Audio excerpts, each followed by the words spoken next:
So, to begin this party, we are going to give these athletes a 2-minute preview. We got 8 men, 8 women. There are 4 problems each.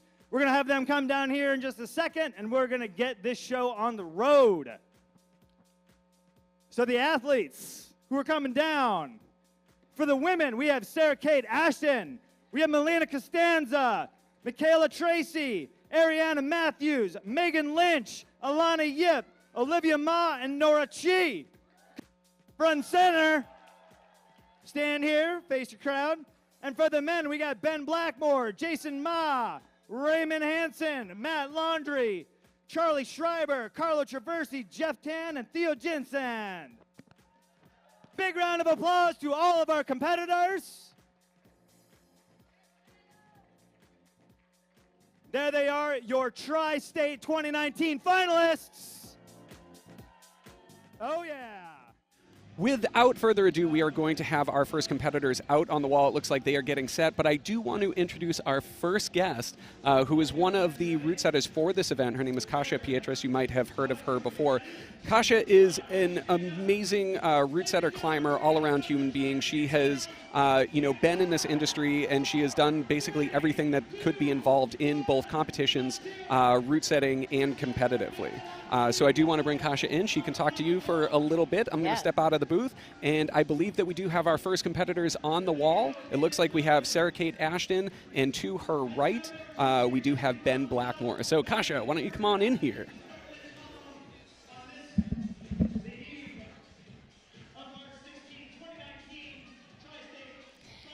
Hey there, Kasia. How's it going? Good. How are you? I'm doing so great today. So yeah, tell me about this first climb. What are you thinking for this? We were thinking for it to be a little bit more kind of technical, like power tensiony kind of movement. None of the volumes really have any handholds on them. Cool. So just kind of the friction of the volumes is going to try to hopefully the competitors slip off of them. Yeah. So that there's separation. But that volume does have a hold on it. So that's kind of the only one that does. Yeah. For those of you who are watching that are kind of new to the sport or that may be new to competitive climbing, so the volumes are those triangles, different shapes that you see on the wall that are not necessarily holds. They're kind of like an extension to the wall. They're cool because you can actually screw holds onto them, and as Kasia was just saying, most of these volumes that we're seeing on this climb number 1 do not actually have holds on them. So they're really just relying on the friction of the holds. How textured are those volumes down there? They have some texture on them, but they're not brand new. So there's definitely some risk of just slipping off of them if you don't chalk up, if you're super sweaty. You could definitely fall off at any moment. Yeah. So all right, so we just saw, we see Ben Blackmore here about to get on men's 1, and Sarah Kate just fell off of women's 1. Now, what is the intention here for this climb that Ben is on? That's a good question. I didn't really help too much with the male climbs. All right. I helped out more with all the female rock climbs. Cool. But yeah, that's about all I can give you on that one. He is. Cool. And let's see if Ben's gonna get to the top here. He's close. Man, did you get to forerun any of these climbs? Oh, we see Ben with the top. That's awesome. Like I said, I kind of helped forerun with all the female climbs. Cool. So that was definitely kind of my main focus for the whole week. Cool. And so on this female 1, the move out to the 10, is it a stomp? What is the intention there? It's just more slow and controlled kind of movement to it. To get out to it? It doesn't have to be dynamic whatsoever. You can definitely just reach out and get it last minute. Yeah. So it's more if they're able to, like, the 2 volumes prior to the number 10 volume, you have to grab those in a specific way to make it easier to get out to number 10. So like ham hocking it one way or another will help you or not help you get out to it. Yeah. And as far as the other climbs go, is there one that you're super psyched about to see people on? I mean, I'm psyched to see all the climbs. They're all unique in their own way, and they're testing the competitors in all different aspects of rock climbing. Cool. So definitely just psyched to see how everybody does on all the climbs. Awesome. Well, thank you so much, Kasha, for coming out and being part of this setting crew. We're super lucky to have you. And yeah, anything else that you want to add? Not that I can think of. Cool. Well, if you think of anything else, come back. Thank you, Kasha. Thank you.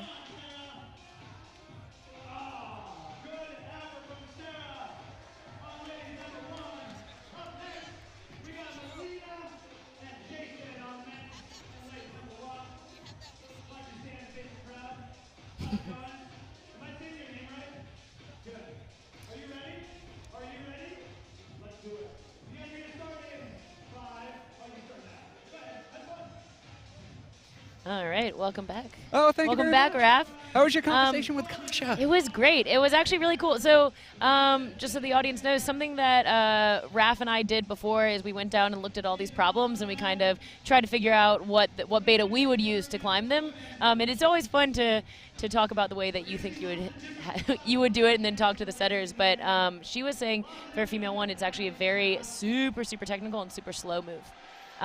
It was cool. We saw a top from Ben Blackmore on men's one, and then we saw Sarah Kate having a hard time getting to number 10.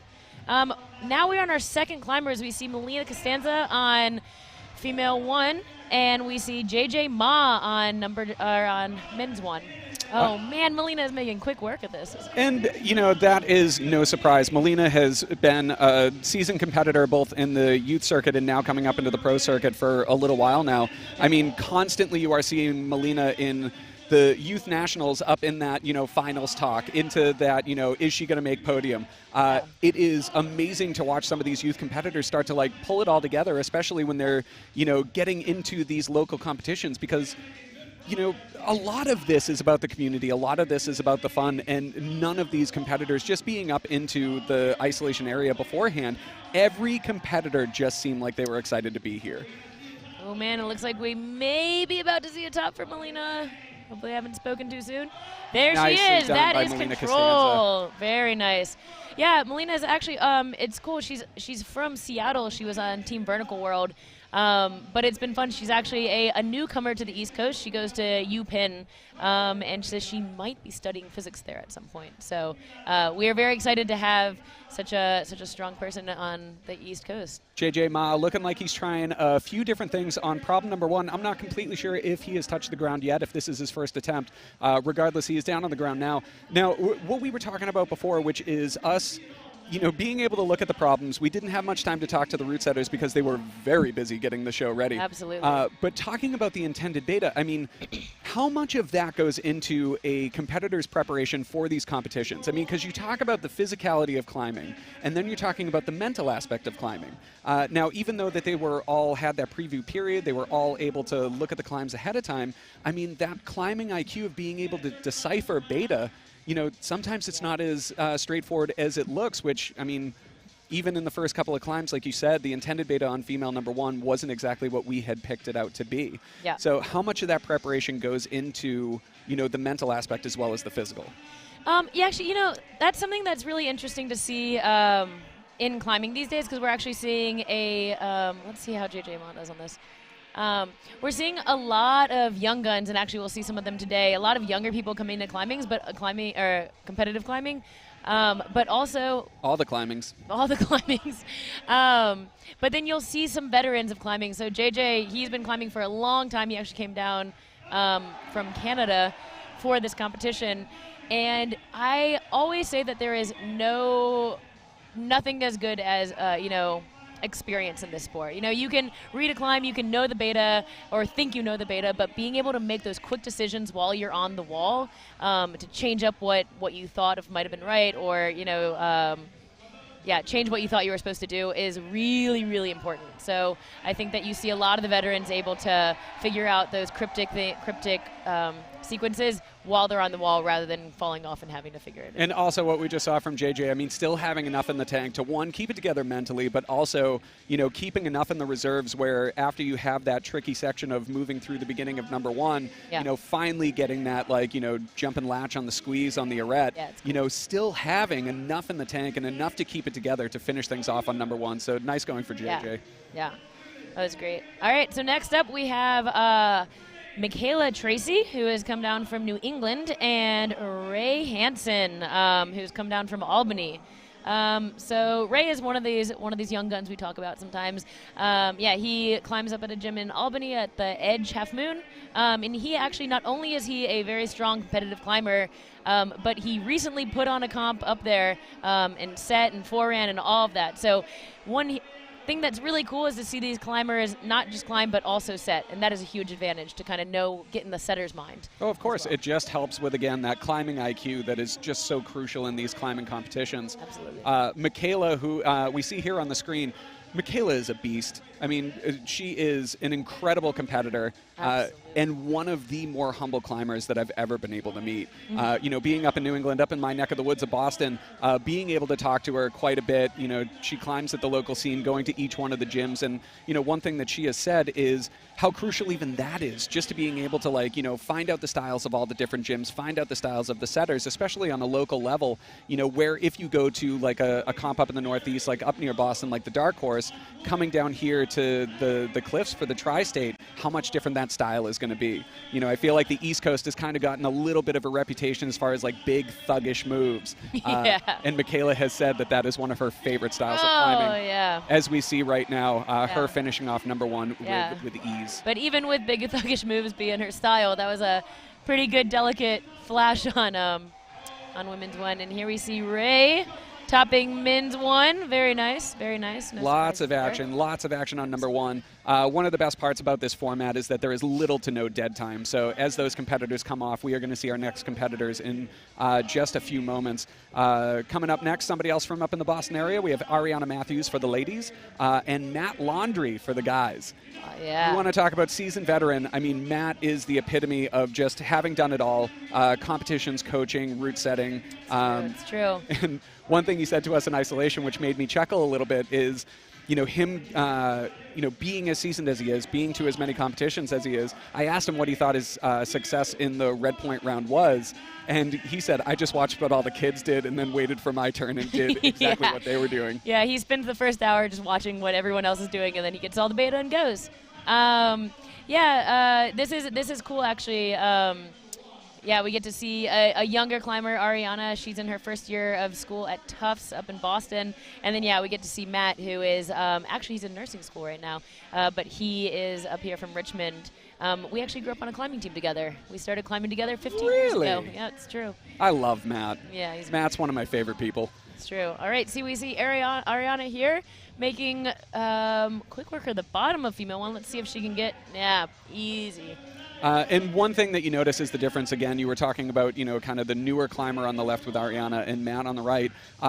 You know, just the different approaches. Matt comes out, you know, the first thing he does is grab the brush. You know, and that's one thing that a lot of nationals competitors will tell you is that, you know, regardless of having that preview period, you know, coming out, grabbing the brush, brushing the holds, just taking that couple of minutes just to settle and kind of get ready for the climb. One of the things that I always talk about, and I'm always curious, especially from other climbers and other competitors, is it better to come out of the gate first, or is it better to be at the tail end of that running order? Ooh.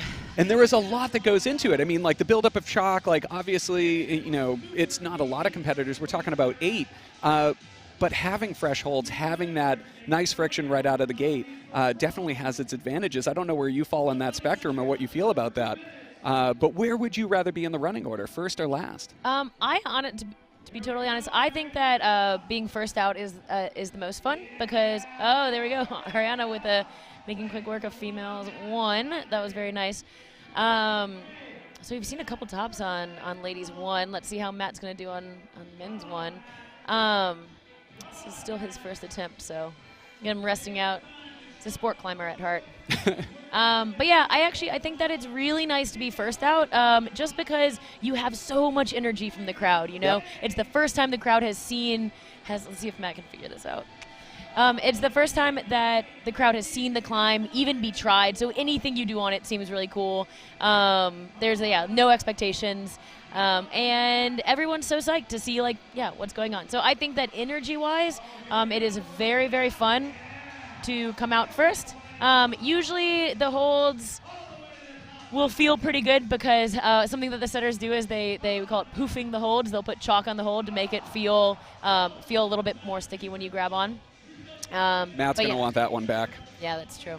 But I will say, if you're coming out later in the running order, so if you're coming out, 6th, 7th, or 8th, you really want to make sure you brush those holds.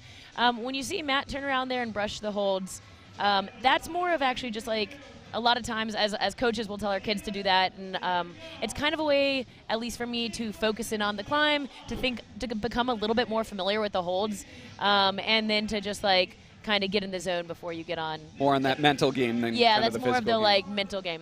So what we just saw there, Matt falling right there at the top, that's a rough one because now he's going to have to do the entire climb again just to get those extra 10 points for that 25 from the 15. As you can see right now, as we talked about earlier, it's a 4+ format. So he's going to rest for a while, and then he's going to get back on and probably give this one good last go. It's surprising to see him get on with 20 seconds left, and that's probably why he didn't wait until 1 second remaining. Yeah. Always giving enough time to jump right back on the wall if you need to. So far on the Facebook stream, excellent. We have a lot of comments. Looking forward to all of them. Darren Croman asked the question, is the men and women's grading different? Having talked to the Routesetters, having been a Routesetter for competitions in the past, I think that a lot of the mentality of setting routes goes beyond what the actual grade is. Grades tend to be a little bit subjective, and especially with competition climbing, I mean, you're talking about trying to separate the best all-around climber and not necessarily the person who is the best at pinches, the person who is the best at slopers. As you see here, these first couple of climbs, they kind of have a nice blend of, delicate technique and power.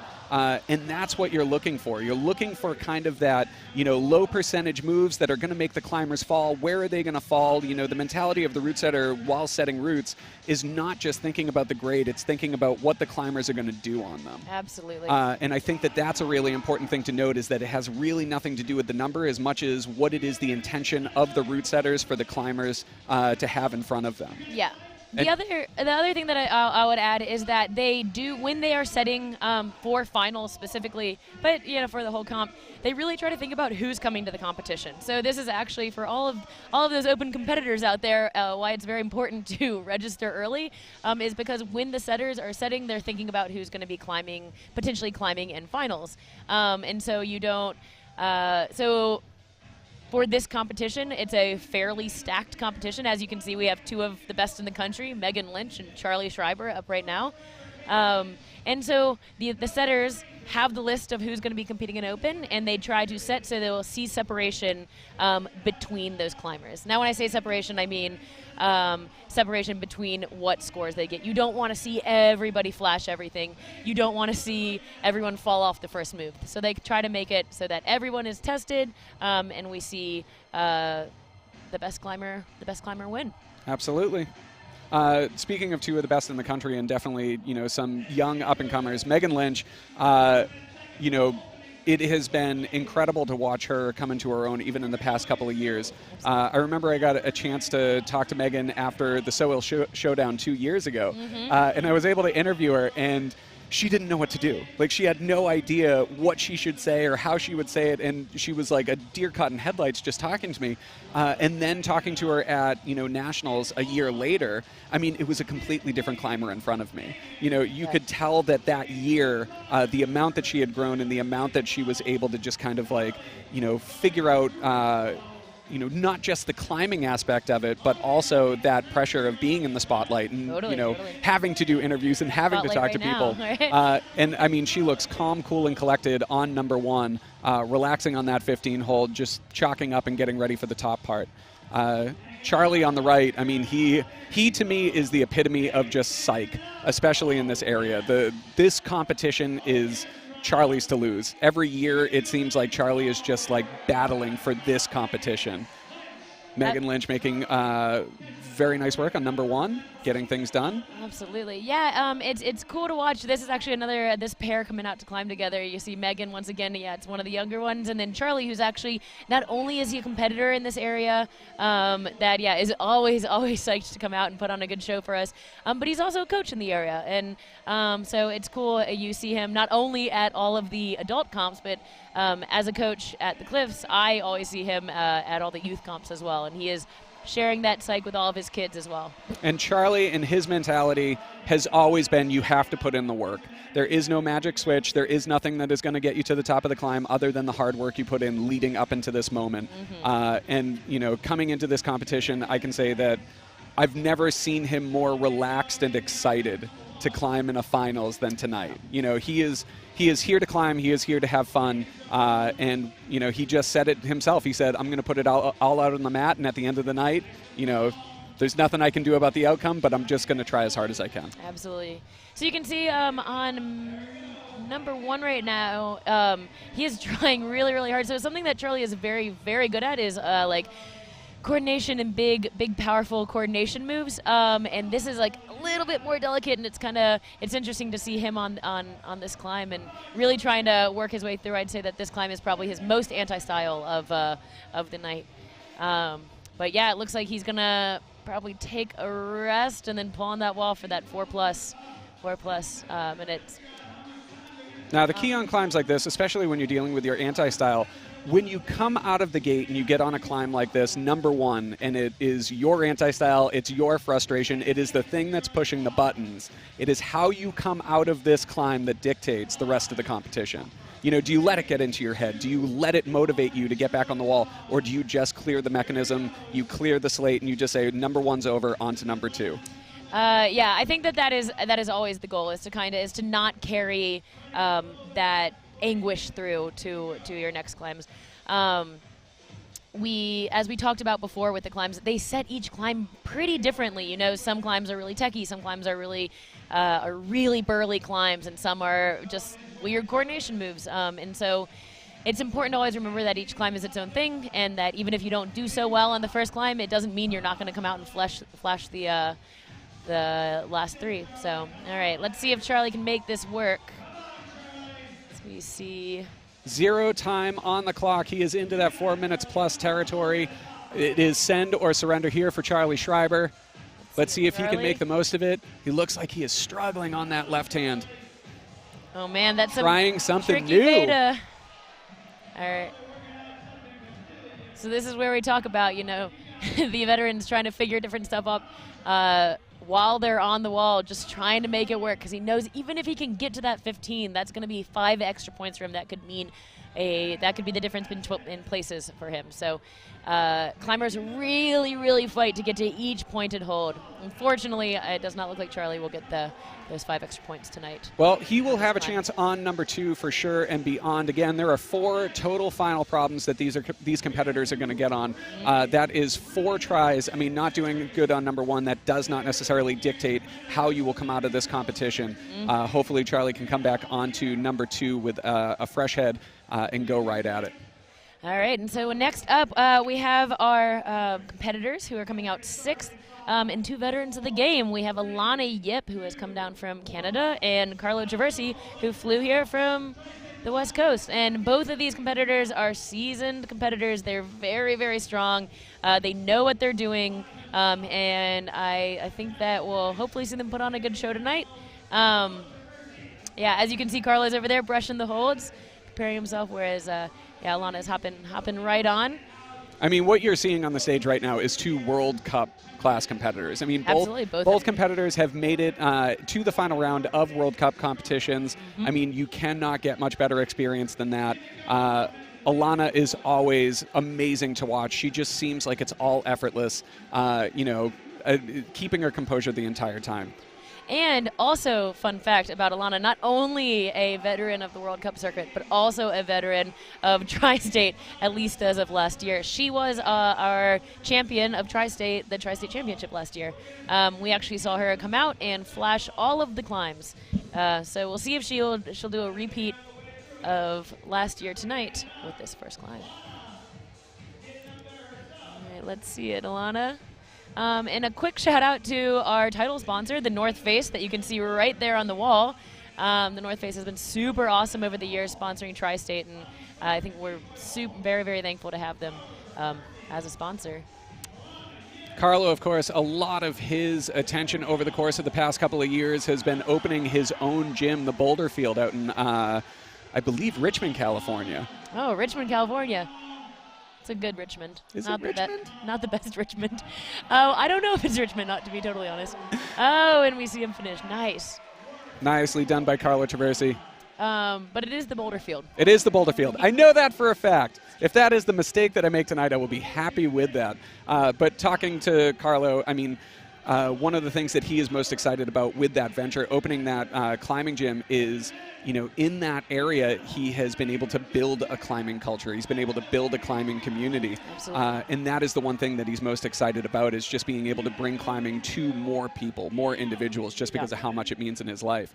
Up on the stage right now, about to get started, we have Olivia Ma for the girls and Jeff Tan for the guys, both of which are coming in with a bye from previous wins in one of the preliminary rounds of the Tri-State Bouldering Series. Absolutely. Yeah, so the way that the Tri-State Series works is that there are 3 other competitions that are part of the Tri-State Series.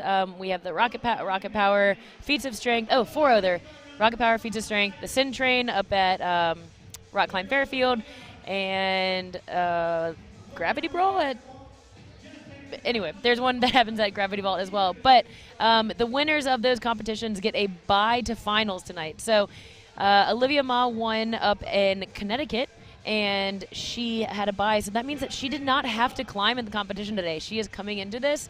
Actually, both of these climbers are coming into this with fresh arms and fresh legs too, I guess. They're coming into it fresh. Now, I'm not sure if you've ever been in that situation before, as far as, you know, having a bye into the finals round. I mean, how much of an advantage is that for a climber? I mean, a lot of people I've heard say, it's important for me to climb like during the day, especially if you are coming from a different area where you're not so familiar with the setting and you kind of want to, you know, get a little bit of feel for the territory, the walls, you know, the setting style. And then there are others who will say, like, no, give me the break. I would much rather not climb and just kind of worry about finals. Let's see what Olivia can do here. Yeah, I would say, it's kind of a mixed bag. It's really nice to not have had to climb hard during the day, because, you know, each of these finalists that we see today, they had to fight for their spot in finals, you know. What those of you watching right now didn't see was the 3 hours of qualifying competition that they had to do before this finals round. And so for some climbers, that 3 hours of competition is kind of like a warm-up. They really get to know what the gym is like, get to know the environment, and also, as you said, get to know the setters. The one thing about this competition I think that's unique than the other Tri-State competitions is that this is the one where they fly in setters from different parts of the country, or different parts of the country, different parts of the world.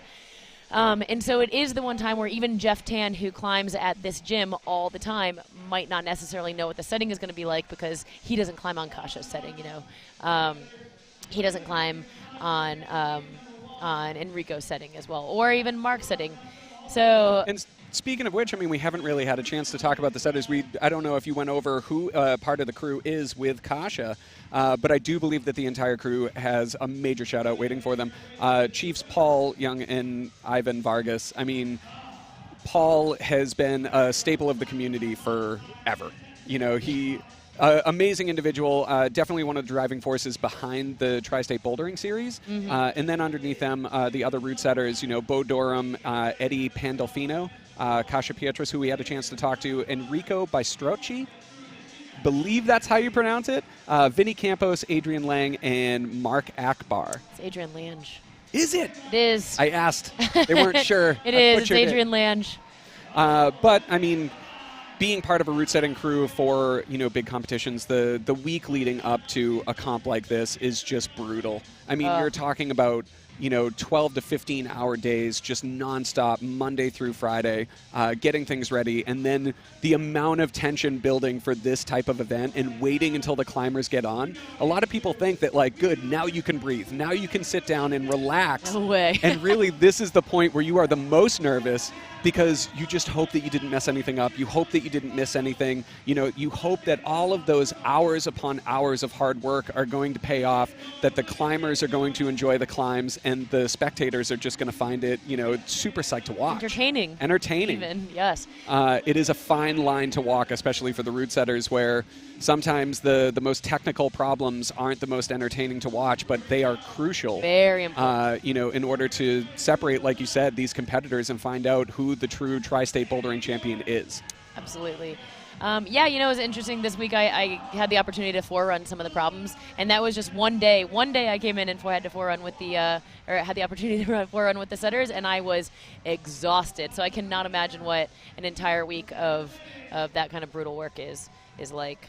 Next out, we see our other two buys. So actually, both of these climbers that we see, Nora Chi and Teo, and I do not know how to say Teo's last name, unfortunately. We see Nora and Teo coming out, and both of them won 2 of the the Tri-State competitions. So the most recent competition that they both won was Feats of Strength, which was up at the cliffs at Valhalla. These are 2 very, very good climbers, very good competitors. Nora is a young competitor. She's from Team Rock, which is based just north of the city. And Teo is actually, he lives in New York City now, but he's from Switzerland. And he's been a new face on the scene. He's in the New York scene. He's very strong. I believe he's a lawyer. He is indeed a lawyer. And in talking to some of the Routesetters, that this year in the Tri-State is kind of the first year that we've seen Teo come onto the scene, at least here in the U.S. And every single one of them, they said that the moment that he started climbing, similar to moments like that, where you just go, wow, who is this guy? He's extremely strong. I mean, he is extremely strong, and that shows in his climbing. We'll see how he pairs up against some of the best climbers in the country. All right, so you saw Teo just cruise men's 1. Now we're seeing Nora Chi see what she can do on women's 1. Nora has historically done very well at this competition, but it looks like this one's giving her a little bit of trouble. We'll see. She's very, very good at trying to figure out what she's doing while she's on the wall. She doesn't waste attempts pulling on and trying a bunch of different stuff. She tries to figure it out before letting go. Let's see. You can see Nora grappling with those MW holds, those accent volumes that are on the wall. Amazing hold set to work with. We got a full set at the gym that I work on up in the Boston area, and they are just a blast to set with. And it looks like the Routesetters made some magic here on number 1.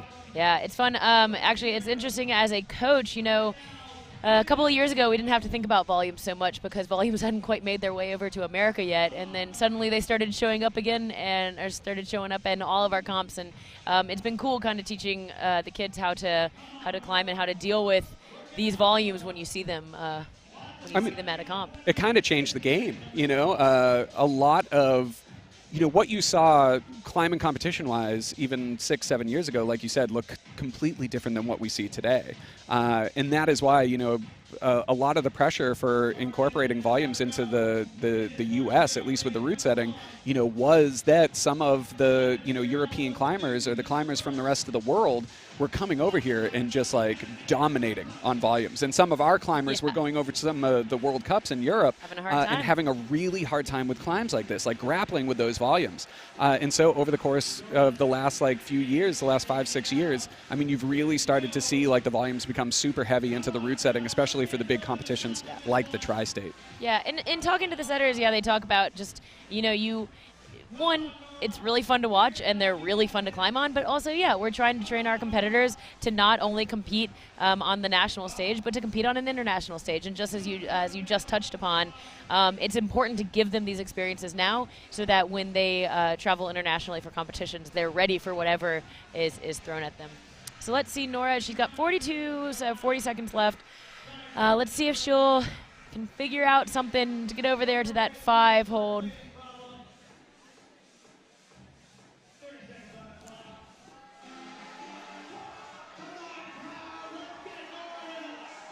Is our mic on?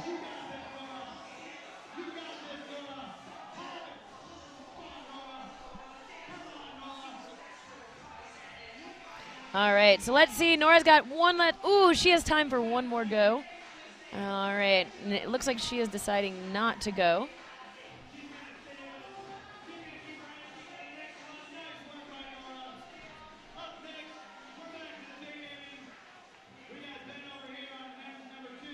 All right, so that is going to be our final competitor on climb number 1, and we will see everybody moving on to climb number 2. So as you guys saw, as you could probably gathered from climb number 1, we're going to see all of the climbers on each climb before they move on to the next one. Something that's actually pretty cool is the way that they're doing this is that each climber gets to come out and try, and then they actually go back into isolation. So they have an opportunity to chill out for a second before they have to come out and try their next climb. It's fun in isolation because you get to hang out with the other climbers, but it is also important that they're not, talking to each other about what's going on back there. But luckily, all these. Or what's going on the climbs. Well, talking about the climbs as well as, what does that do, for you as a climber? Spending sometimes as much as 30, 35, 45 minutes in isolation before your next climb, what does that do for you as far as, 1, your mental game, 2, cooling down and warming back up for the comp, like coming out here, all that adrenaline, all that go, yeah. And then right back into isolation where you just sit and wait for 45 minutes. I would say, honestly, in isolation, you're not really just sitting in there and waiting. You're hanging out with everybody, and you're kind of like bopping around on the climbs that are back there and just having some fun. But really, at least with what we saw in number 1, there were so many tops, and people were going back into ISO pretty quickly. And so you actually don't have nearly as much of a rest as you think that you're going to have. And so usually back in ISO, yeah, you go out, you go back, take your shoes off, chill for a second, and then right when you see the person, maybe 2 or 3 people before you go out, you can start warming back up. But you don't want to warm up too much or else you'll be tired for when you're coming out for your next climb. All right, so we see Sarah Kate Ashton here on female 2. Sarah Kate actually is coming to us all the way from Dallas, Texas. She is on Team Lone Star, which is a team run by Kim Puccio, Alex Puccio's mom. She's very, very strong. She's been on the youth circuit for a while now, and we're psyched to have her here. And then here on men's 2, we have Ben Blackmore. He is here from Vermont. He is a athlete with Evolve, Beta Labs, and Team Hot Dog Tommy's. And as you can see, he is making some good work on men's 2. He's got 5 points, but let's see if he can get to that 10-point hold. Unfortunately, it's not going to happen right now. Something that's really important during these long competitions and these long finals rounds is to try to keep as much energy as possible. You only have a finite amount of energy for the entire finals round. So you don't want to keep throwing yourself at the wall too much. You don't want to really be wasting attempts. So you got to be careful about each attempt you make.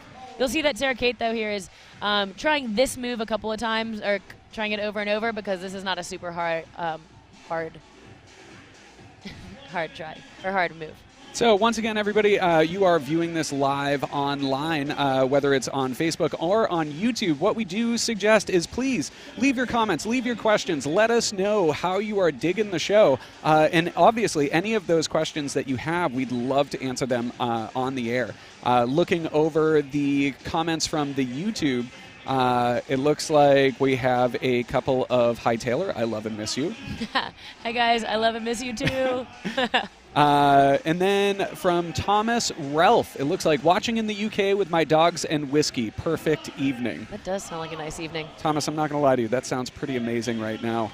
Back to the action. We have 25 seconds remaining for Ben Blackmore and Sarah Kate Ashton. Looks like both of the competitors are having just a little bit of trouble getting done with number 2.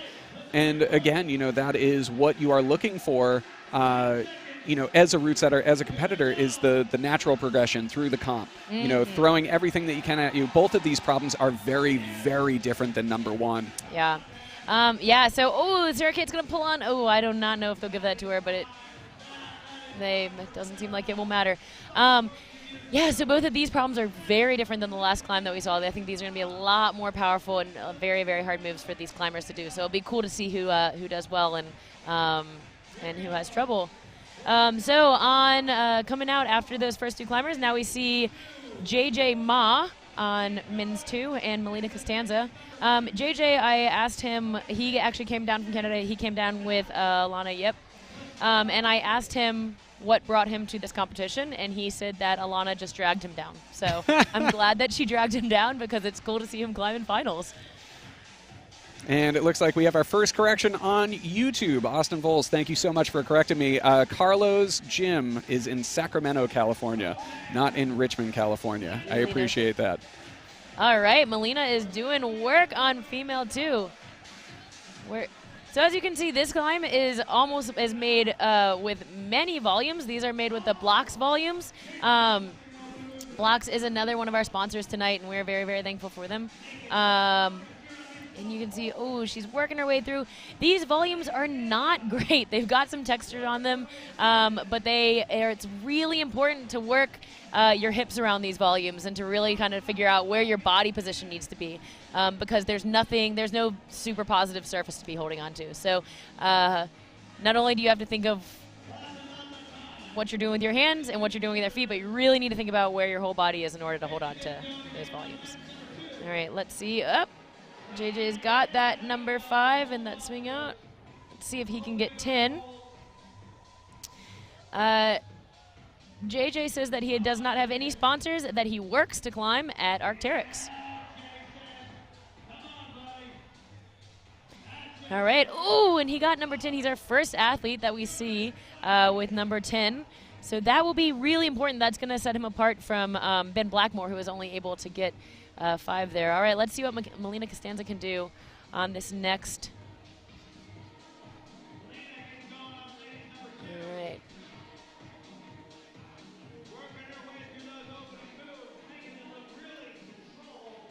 All right, let's see it, Melina.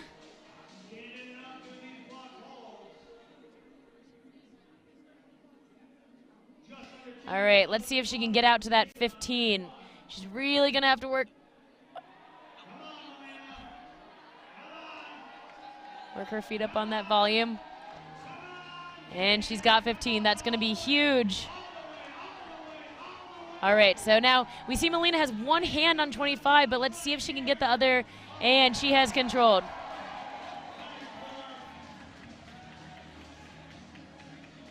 Awesome. Right. As Melina just got done with problem number 2, it looks like JJ Ma is back up. We do have a special guest in the booth with us right now, though, and it is reigning Tri-State Bouldering champion Kai Leitner. Kai, how are you? I'm doing pretty good. How are you guys? I am fantastic, Kai. But I'm sure that a lot of people are going to have the question, you're the reigning Tri-State Bouldering champion. Yeah. You are sitting in the booth with me and not down on the mats today. What gives? How come no climbing today? Well, at the moment, I'm not really competing. I'm taking a bit of time off from competition climbing in order to focus on school, finish up some of my studies. I'm going to be doing some outdoor projects and some other things that I'm interested in doing. But for right now, competitions isn't in the plan for this season. Well, it sounds like school is definitely a priority, which I always suggest to everybody. How is school doing? You are up in my neck of the woods in Boston. Yeah. It's been so good to see you up there. It's been awesome just wandering into the gym and finding you in the gym kind of, moseying around having fun. Yeah. How's school going? How are you liking it? This is your first year in college, right? Yeah, I'm a freshman in college, yeah. I'm really enjoying the experience, I really like Boston, and my coach, Shane Messer, lives in Boston currently, and so that kind of makes climbing and training a bit easier. But I've always traveled to Boston for various competitions. My first couple nationals were there, and so I have a lot of friends and a cool base, and on campus, just being a part of the campus life has been really awesome. I've had a really good time acclimating to the Northeast. It's really different from the South. It takes some time. It does. It takes some time. Especially the Boston traffic and driving. I think I had to become a little more aggressive on the road. But No. Everybody is aggressive enough for you. You don't need to become more aggressive. You just need to get out of our way. Hold your own. Yeah. up there in Boston. So JJ Mao coming down as the clock was down. He was up on the wall. It didn't look like he quite made it past that 15-point mark. Kai, just a question for you as far as the competition goes. Like, one, like, what are you seeing so far? Are you digging the show? Like, as a spectator and not necessarily a competitor, which I'm not sure how often you get to be in this perspective, how you liking the show? Yeah, I don't really get to watch competitions that often from this position, so like it's really cool. Actually, I brought a couple friends up from my school to watch the competition, so it's been cool like explaining like how things work and watching how interested they are in watching. For me, I think I'm way more nervous as a spectator than I am as a climber. Yeah, absolutely. Because when I'm in control, I'm like never nervous, and I just think that's because my mother's always way more nervous for me. Are your hands all sweaty while you're watching everybody climb? Yeah, because a lot of these guys are people who I've grown up with in youth climbing. All right, really quickly, I just want to say that we just saw Ray get the high point now, and he is the first person to finish men's 2. Pretty cool, right? Yeah. Anyway, sorry for interrupting, Kai. No, you're fine. He's one of the guys I actually like grew up climbing in youth with, so I know these guys really well. I know Michaela from the World Cups, and so watching them compete is definitely much more nerve-wracking, but I know they've got it. Yeah, absolutely. Yeah, it's cool to see climbers pull on the wall and be like, they got this. I know. Yeah, I feel like it's also cool because I feel like I know exactly how they're feeling and what they're going through and what they're thinking. And so like watching their thought processes and like seeing like just the different cues from the setters that you get to catch, I think that's really awesome. So close. Michaela coming down right before that 15-point hold. Now, Kai, one thing that we've talked about is, you know, a lot of the mental game going into competitions like this. You know, the physicality of climbing is what we train for. It's what we, you know, go to the gym for. It's what we climb for. As far as the mental game, like, how do you prepare for a competition like this? I think for me, I feel like people a lot of times underestimate how much experience can play into these competitions. Like I've been competing for about 13 years, including youth and my adult competitions, and I've been doing adult competitions since I was 13. So like I feel like I have a lot of experience in this arena. But for some of the younger athletes, even today, who don't have as much experience, it could be a bit more nerve-wracking of an experience versus someone like Carlo Traversi, who's been doing pro comps since before I started climbing. Period. He's really comfortable in this arena, and you can see it when he climbs on the wall. So I think in terms of just preparation in general, just making sure you bring lots of snacks to ISO and make sure you know. Yeah, and also like being comfortable to know who to read the climbs with, who has a similar style as you. So I'm a bit taller, but usually I'll read like boulders with like Nathaniel or someone who is like similar like size as me, and so just a bit taller, a bit.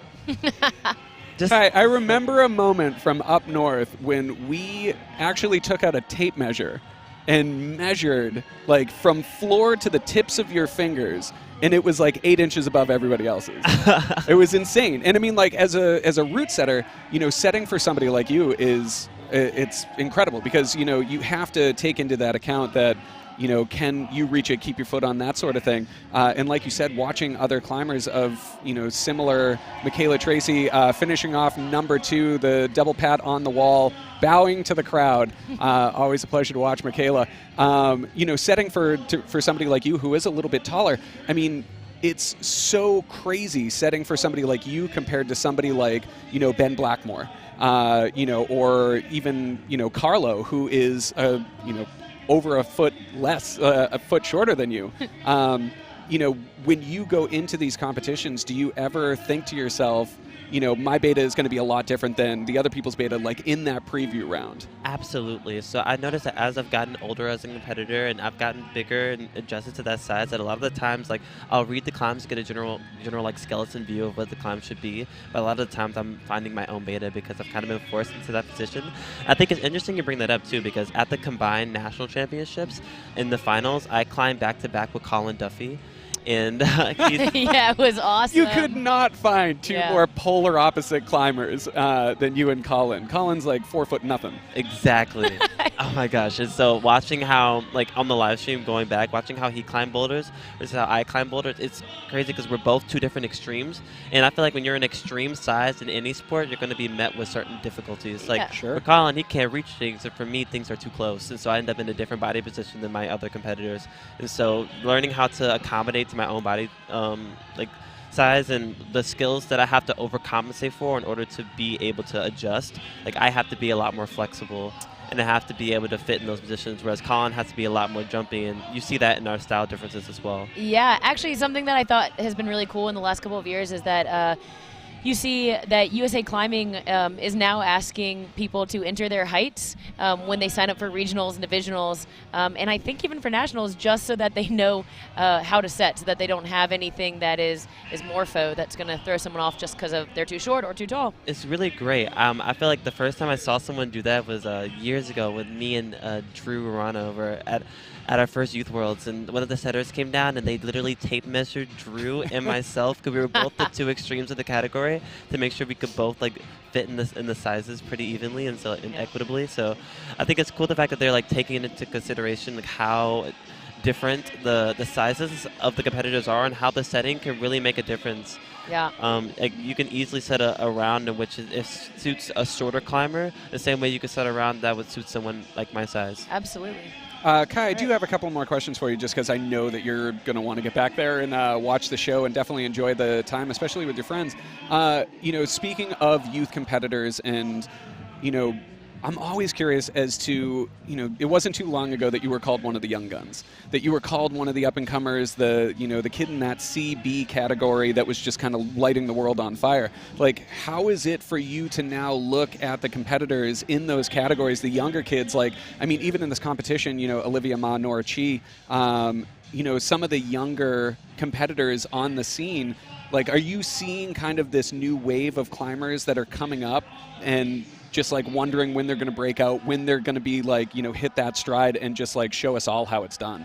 Yeah, I remember being in that position as a kid and being so nervous because I'd be in a competition. I remember my first adult competition was with like Jimmy Webb and Daniel Woods and all these guys, and I was so intimidated.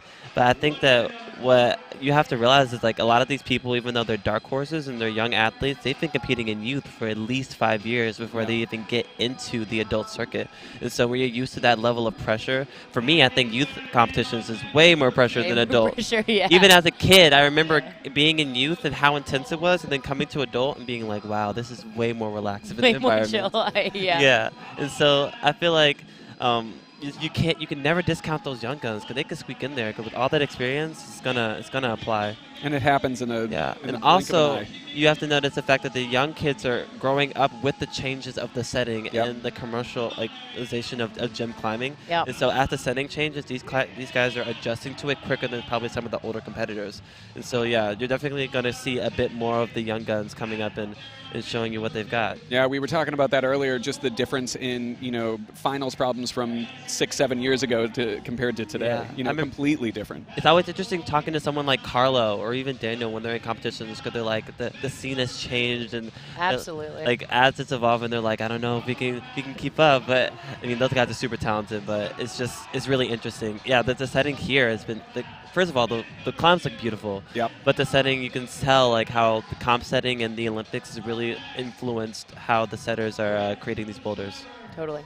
Now, Kai, my last question to you is, you have to really, really love a competition to not compete and still travel down, 4+ hours to watch a comp like this. I mean, what is it that you love about the Tri-State? What is it that you love about this series, this competition?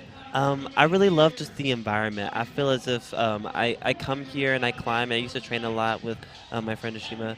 And while I was here, I built like such a nice community of climbers. And some of my best friends live here. And so being able to come here and compete with them, or even just to watch them compete and also hang out with the guys in the crowd, is amazing. And the energy here from the crowd is like nowhere else. I think it's awesome, like knowing that the people like who are in the audience are cheering for you and wanting you to push that extra movement. And that can make the difference. Excellent. Yeah. Well, Kai, thank you so much for joining us in the booth. I appreciate it, and I will catch up with you after the comp. Thank you. Thanks, buddy. Yeah. Thank you, Kai. All right.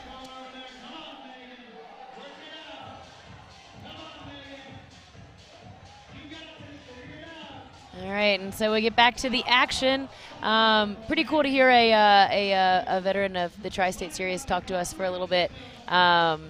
And we're all bummed not to see him climb this year, but it is awesome that he came down to support the athletes. I mean, a veteran, it's crazy to say veteran, You know, in the same sentence as Kai Leitner, he is, you know, 18, one of the 19 young years guns. old. He Yeah. looks like he's, you know, 28. But I mean, he's a former national champion, you know, in sport climbing. And I mean, there's nobody else that you can talk to as far as like this wave, this generation of climbers that can give you that insight as far as, you know, the competitors that he grew up idolizing, you know, like the Daniel Woods and Carlo Traversis, and climbing alongside them, and now climbing alongside the young guns of today. It's a unique perspective, and it could not come from a more humble, incredible climber. Absolutely, absolutely. All right, so here on Female 2, we see Megan Lynch once again. And then on Men's 2, Charlie Schreiber. So Megan has given Women's 2 a couple of goes so far, but to no avail. Let's see how Charlie is doing. You know, Charlie, again, struggled on number 1, wasn't able to finish things off. This is a little bit more in Charlie's wheelhouse, this style. It is surprising to see him struggling on that press-out move, very shouldery, which usually he just eats right up. That's true, it's true. Yeah, and we see Megan having a little bit of a hard time on this big barn door move. So a barn door move is a classic problem situation in rock climbing, which is, as you see Megan going for this, she keeps going for that volume, that number 10, and her body is opening up. It's funny they call it a barn door, but barn doors actually slide. I think it's just a normal door move, you know? So her big thing right here is that she's really going to be trying to control that swing out. Oh, and there she goes. All right, now she has closed the door, and she can move on from number 10, or from the 10 hold. See if she can get to 15. Interesting beta going up with the right hand first. It seems like a lot of the competitors were staying out to the right and slapping up left hand. Megan taking a different approach here, which seems to be working for her. Yeah. Something that's cool with volumes is because there is no real specific part that's the best part of it, you kind of see people really working around on them, try to find what works for them. And you kind of get to see people's styles come out when they're climbing, when they're wrestling with volumes, if you will. Also, quick thank you to ARC, one of our hold sponsors. It's actually a new hold company, and they make super cool shapes. So yeah, thank you to ARC for the hold they sponsored us with. Now, let's see if Charlie can make this. Charlie not able to hold on. Yeah, man, it looks like Charlie's having a rough time on this one. All right, let's see if Megan can make it happen on... 5 seconds left on the clock. Charlie is really going to have to jump back on. It looks like he's going to throw in the towel. All right, Megan. If she can just get out to that 15, that's going to make a huge... Not able to get it together. But fortunately, it's interesting to see. We have some of the people... So... what we're seeing tonight is each climber is coming out in the order that they qualified for finals. So you see SK or Sarah Kate Ashton come out first. That means that she qualified today in 8th. And it's been interesting to see some of the people that are coming out a little bit earlier doing better than the people that came out later. Because theoretically, you know, whoever qualified in first, you would think would be doing really well in the climbs. So it's cool to see a little bit of the shuffling in finals. Once people are really tested with their on-site skills. That's always part of the best shows, you know, is the unpredictability. Absolutely. You know, if things worked out exactly how the running order, you know, dictated, then, I mean, every competition that you go into, you're just kind of looking at the running order and going, well, that's who's going to be on the podium as those last 3 competitors in the running order. You know, the key to a great competition is playing towards the underdog. It's playing towards the dark horse. You know, making sure that you open up the door for the competitors to be able, you know, to come through with their strengths and their weaknesses, and not necessarily just sitting there going like, well, you know, those people are here, they're obviously going to win. Yeah. A question that we have from Patrick, who's actually a coach here at the Cliffs, is how do you think these problems compare to last year's? Are they harder? Are they softer?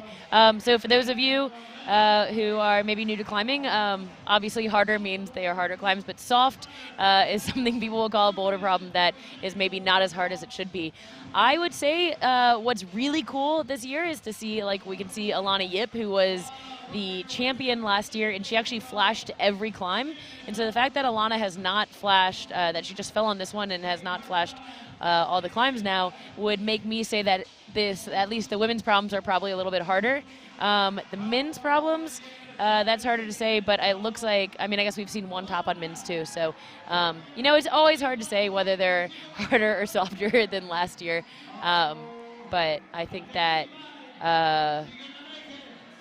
yeah, it depends on who's climbing. It depends how they're feeling that day. Carlo Right. Traversi setting up for that last move. Come on, Carlo.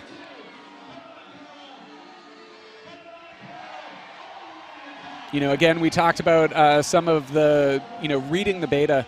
One of the things that me and you went back and forth on was that last move up to the 15, whether it was going to be that left hand or right hand. Yeah. And so far, the two competitors that have topped the boulder, right hand up to the 15, pressing out to the finish. You know, speaking of the route setting of the competition, little things that I've noticed, and really we had a chance to go down and look at the finals, you know, when they were first put up. And then from there, the route setters were able to take what they had seen in the red point round and then make minor tweaks, make these little changes that are like, okay, well, you know, these climbers crushed in this, you know, capacity, and we want to make things a little bit harder. You know, even number 2 for the women, you know, one thing that I noticed is that they removed a volume on that left-hand hold that they are standing on, making it a little bit harder for you to find that footing on that first hold. And I think that's just a compliment to the climbers themselves and how hard they are climbing. You know, as a route setter, the one thing that you want to make sure of is that, you know, one, you don't stomp every climber, you don't shut them down so that, one, it's, you know, frustrating for them, but two, it's not fun to watch, it's not entertaining. And also finding that line to, you know, as we talked about before, that the competitors aren't just cruising through every single problem. So something that's interesting to watch here, so you're seeing Olivia Ma try women's too, and you can, sometimes you can tell a older climber versus a younger comp climber by their willingness to go for the more dynamic, more coordination moves. So she is the first climber that we've seen go at this first move as a double clutch dyno. And that's something that, yeah, not everybody would come out and look at this move and say, you know what, I'm just going to jump for it. But yeah, it looks like she's really decided that that's the way that she's going to do it. And it looked like she almost stuck it that time. All right, so we have a local climber, a local hero, Jeff Tan, climbing on men's 2. Let's see. Oh, man. So he's got control of that 10, but not quite on 15. So something that's interesting, as you were talking about with the setting, we talked to the setters earlier, the actual intended beta on this climb was to go left to that 15 and then do a rose move under to 25. So that rose move is a really fun move to do. It's a really hard move, and it's a very hard move to force. Actually, we saw in the Invitational there was a rose move on the women's route, and it actually threw most people off. So I think that people kind of try to avoid having to do a rose move, and that's what we've seen. The 2 people that topped men's 2, they avoided the rose move by just crossing up with the right hand. Let's see. All right. Let's see. Wow, I might. Looks like the rose move might come to fruition here. Is he going to match that? Oh, man, that finger strength. Nicely done by Jeff Tan. Well done, Jeff. I mean, from the camera angles, it's really tough to see from the live stream, you know, the angles of the wall, the difficulty that they're climbing on, the terrain that they're climbing on. I mean, that angle where he just matched that hold, I mean, is insane. It's not vertical, it's not a slab. I mean, he is not resting on his feet to be able to do like a normal match on a tiny crimp. I mean, that showed incredible finger strength and incredible lock-off strength by Jeff Tan. He's a strong person. Yes, he is. All right, I really want to see Olivia Ma do this. I think she can. Oh, she is so close. And one thing, you know, the shadows do not do justice, the distance in between the 2 volumes that she is going up to left hand. I mean, this is a coordination move if I've ever seen one. You know, the space that she's trying to stab her fingers into is just wide enough to even get your fingers into. This will be extremely impressive if Olivia can pull this off here. Yeah. Yeah, so Olivia is actually our youngest competitor that we have today. She's actually also from Team Rock, located up just north of the city. And she's a very, very strong, like I said, very, very strong competitive climber. But yeah, she is 13 and really climbs very well in competitions. This is definitely a hard thing. I think that something she specializes in. She's very good. She's very good at static climbing and has very, very strong hands. But it's cool to see her going at this climb in a more dynamic way. So from a coach's perspective and also a competitor's, when you step up to a climb, I mean, obviously you're deciding on the course of action that you're going to take. I mean, how often do you change the way that you're doing things? I mean, where does that line get drawn where Olivia is going over and over and over again with this dyno? Yeah. You know, when do you finally decide this is not the course of action, this is not the beta that's working? When do you know to change it up? That's kind of hard to say.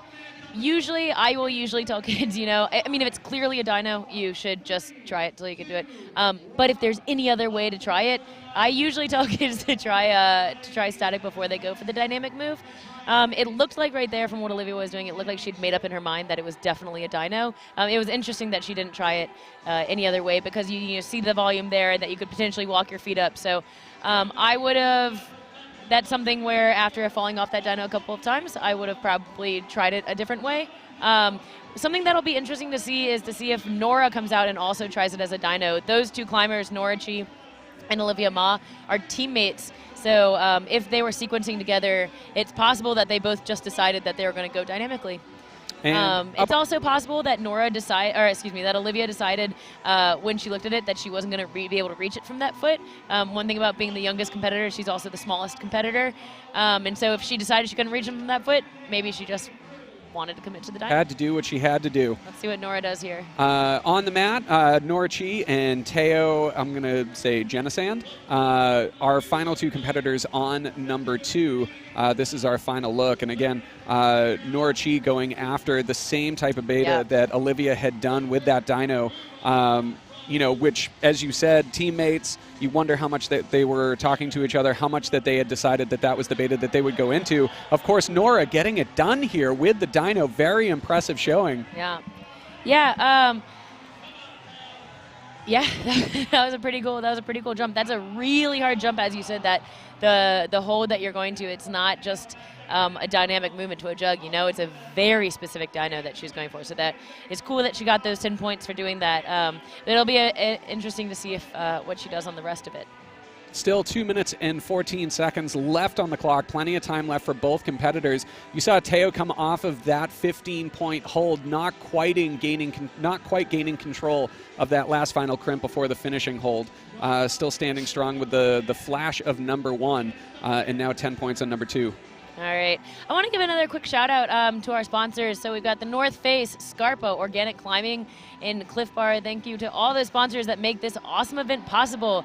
Ooh, Nora Chi just sticking that dyno. Actually, Nora, in her notes about her, she says, Scarpa, please sponsor me. So Scarpa, you have an athlete that's interested in your shoes. Well, of course, Scarpa is listening. Yeah, the entity that is Scarpa. True. So Scarpa, if you are listening, Olivia Nora Chi. All right, so we'll see. Okay, she's on that 10. She's trying to figure it out. As I was saying before, you see Nora she's very good at trying to figure out beta while she's on the wall. She's very strong and she's got a lot of endurance. So she just hangs out there trying to figure things out. Trying to get that toe into that space, trying to avoid that squeeze, that big, powerful squeeze move. Teo still having trouble with that last move to the last crimp before the finish. Yeah. This is another one. He's trying to do it just with the cross up with that right hand. I wonder what would happen, you know, if he committed to going left and going to the rows. All right, let's see if Nora can make this happen. She's got 45 seconds left. Like I said, she's a very good climber, and she can make things happen, so I could see her potentially doing it. Let's see, Nora. See if she tries to switch up the beta, not quite going for the toe hook. You see her pressing up against that left volume. Also, a quick shout out again to Blocks, which gave us these holds for the hold sponsor for this problem. They're super cool holds. You can see that not only do they provide volumes, but they also provide some really cool handholds. All right, let's see. Teo trying to get this done. Let's see if Teo jumps right back up, chalking up, shaking up, 2-1. He's off of the ground, both climbers. Looks like Nora's down. Teo's going to give it one last go, our final competitor on number 2. You know, right now, after 2 problems, you know, and with that, we are halfway done with our finals round here. Oh. For those of you who are just joining us, we want to welcome you to watching the 2019 Tristate Bouldering Championship Finals round. You see Tim up on the mat getting people ready for the second half. Yeah. I mean, with 2 down, this is when the pressure starts to kick in. Absolutely, absolutely. You know, how you performed on the first 2, I mean, it's almost like you're either chasing the podium or, you know, you are just trying to maintain. You know, Teo on that last climb, you know, not getting that top. How much in the competitors' minds did they know how these other competitors are doing? Is that something that they talk about in isolation? Is it something that you just try not to think about too much? Like, where am I in standing to everybody else, and what do I need to do on these last 2? You know, in ISO, you are not supposed to talk about how you did on the climb. You can kind of tell if a climber goes out and comes back a minute later, you know they flashed it really quickly. You're not always totally sure.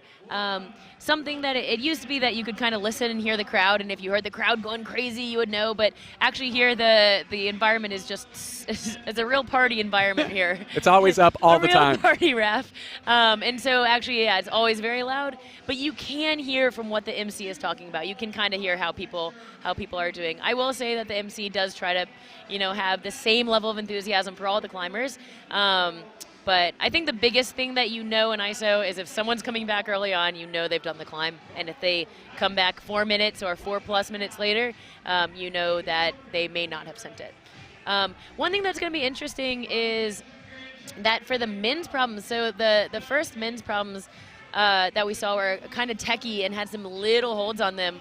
But what we're going to see for the next 2 men's problems, they're both pretty burly, pretty hard climbs. So they're very different styles. I mean, especially this one, men's number 3, you cannot get more powerful than this. You're talking about complete compression, complete pinch strength. You know, we started going back and forth as far as what we thought the beta might be. And, I mean, it is as straightforward as it can get. It is just hard, burly, powerful climbing. This is what most competitors in the country think of as the East Coast climbing style. Yeah, that's right. Cool, let's see Sarah Kate. She's, oh man, staring down this little paddle dyno right here. So once again, we can see these MW volumes, and they are, yeah, as we said, they're hard to climb on, but they're really, really fun. It looks like she's read this sequence right. It's a little paddle dyno, which means dyno is when you jump for a hold. That's a very simple way to put it. But here she's having to hit one hold and then move her right hand really quickly in order to get that 5-point hold. And I can tell you right now, I mean, if you've never touched an MW hold, I mean, there is texture, but it is not that much texture. I mean, you definitely want some more. It is not like sandpaper, but there is enough there to hold on. So, you know, the moves that they are doing on these MW holds are pretty insane. So what you just saw Sarah Kate do right there, where she reached out and touched that 5, she did touch it and kind of curl her fingers over that, so that would be control. But now, yeah, she's got control of that 5. She did it a little bit more static. So dyno is more when you're jumping for a hold. Static is when you're controlled in your movement. And as you can see, she kind of wedged herself in the corner right there. And was able to reach out statically. Now it'll be interesting to see if some of our shorter climbers are able to do that as statically, but I think some of our shorter climbers are very good at dyno. So we have a question from Jeff Smith. Hi, Jeff. The question is, how many more climbers are on? So where we just started, the first climber just came out onto the 3rd problem. So we have 8 climbers total going on each of these. This is climber number 1. All right, let's see what Sarah Kate can do on women's 3. Looking a little bit more comfortable on number 5, you know, with that heel hook. Absolutely. Now it's just going to be a matter of, you know, inching her way up more Yes. and more, getting into that right hand, which really doesn't become good until you get a little bit further above it. You can see her struggle with that squeeze, still getting it done. This is where you can tell how much the climbers want it. Yeah. You know, as soon as they have to just engage in that manner that looks so awkward that you're not sure if they're going to be able to come out of it. Sarah Kate getting it done. Yep, so there you go. That is a excellent example of a person she did not do climb 1, she did not do climb 2, and here she did come out and just make pretty quick work of women's 3. That was awesome. That was very cool. Sarah Kate is also one of our younger competitors. She is 15, and like I said, she also competes on the youth circuit. Ben Blackmore into his final attempt on number 3.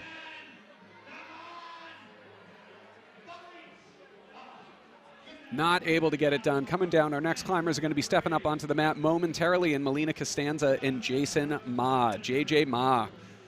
All right, so something that's cool about this this men's 3 problem is the moment you pull on, you are on, right? You actually have to, you're basically jumping into, you have to jump into the starting position with a toe hook. So a toe hook is when you are hooking your toe on the hold to keep your body on the wall rather than pressing with your toe or using a heel hook. Those volumes that we, or I guess not volumes, but those holds that we see that they're getting toe hooks on, those are actually extremely positive. So they're really, really cool holds that are made by Flat Hold. I actually haven't seen these flat hold shapes before, so I'm really psyched to have them at the gym. But yeah, they're very good holds and very good to toe hook on. So thank you, Flat Hold, for all of the holds on this problem, really. And I can tell you right now that even though the toe hook holds are very positive, the hand holds on the start of this, however, not so much. Not a positive part of it. You are relying like solely on your pin strength, especially at this angle. I mean, this cave, you can't really tell from this camera angle that we're looking at right now. I mean, it is close to 45. One might even say that it is 45. Oh, I mean, it's crazy to think about being able to campus on those holds at this angle. But here we have JJ Ma getting it done, working through those toe hooks. Very nice. Into that right hand 10-point hold. We'll see if he can get it done at the top of this. Couple of different ways that you can do this hold. Is he going to go for the approach that's a little bit more static, a little bit more controlled, or is he going to fly out to that finish hold and hopefully hold on? This is what I like to call bicep moves, where you're really using those biceps to hold in. So he is underclinking so hard on that. So there he gets to the 15, but unfortunately not making it to the 25 now. Let's see, Melina is on women's 3. She is wrapping that left hand. We'll see if she switches that to the compression. Not able, and really that wrap is what kept her back. Limiting how far she could get over to that left-hand side. As soon as she wraps it and has to come over on that left hand, just makes it a little bit hard to gain more momentum out to that left. Something that's you can see the level of commitment in these athletes, especially when they're climbing on volumes. You can see she wrapped it with her entire arm. When you go to competitions, you will see climbers with scrapes all over their arms and all over their legs because they are just trying to get as much friction as possible, especially on these volumes. When you see her wrap that volume is not soft. It is very rough, but they are willing to commit, their blood, sweat, and tears to these climbs. On our Facebook feed, it looks like we have another shout out to Taylor here from Leo Cates. Oh, hey, Leo. Leo says, hello, Taylor. It is me. If you are watching from home, which you obviously are, if you can hear my voice, make sure to head on over to the YouTube live stream or the Facebook live stream. Leave your comments, leave your questions. Obviously leave the hashtag Tristate Bouldering, which is how we follow what is going on here at the Tristate Bouldering Championship. All right, so you see both of these competitors taking a good long rest right now. We are getting to that point in the comp where you are getting tired. It is understandable. They have climbed a couple of really hard climbs. On this men's 3, this is extremely burly. As I said, it's a bicep climb. You don't want to give too many goes on that. And also on this women's 3, like they are really, really working hard through these climbs. So you don't want to give too many goes. You don't want to give up too much energy on one problem. And you have to think they know that last climb, that last problem that they have is going to probably be a hard one. So they got to make sure they keep a little something in the tank for their last climb. All right, let's see. Something else you'll see is JJ flying out, not able to hold onto that pinch. I mean, just not enough space to compress on between that last right hand in that finish hold. Yeah. My guess is it's going to have to go down a little bit more static going up onto that last flat hold up and right before heading over to the finish. Yeah.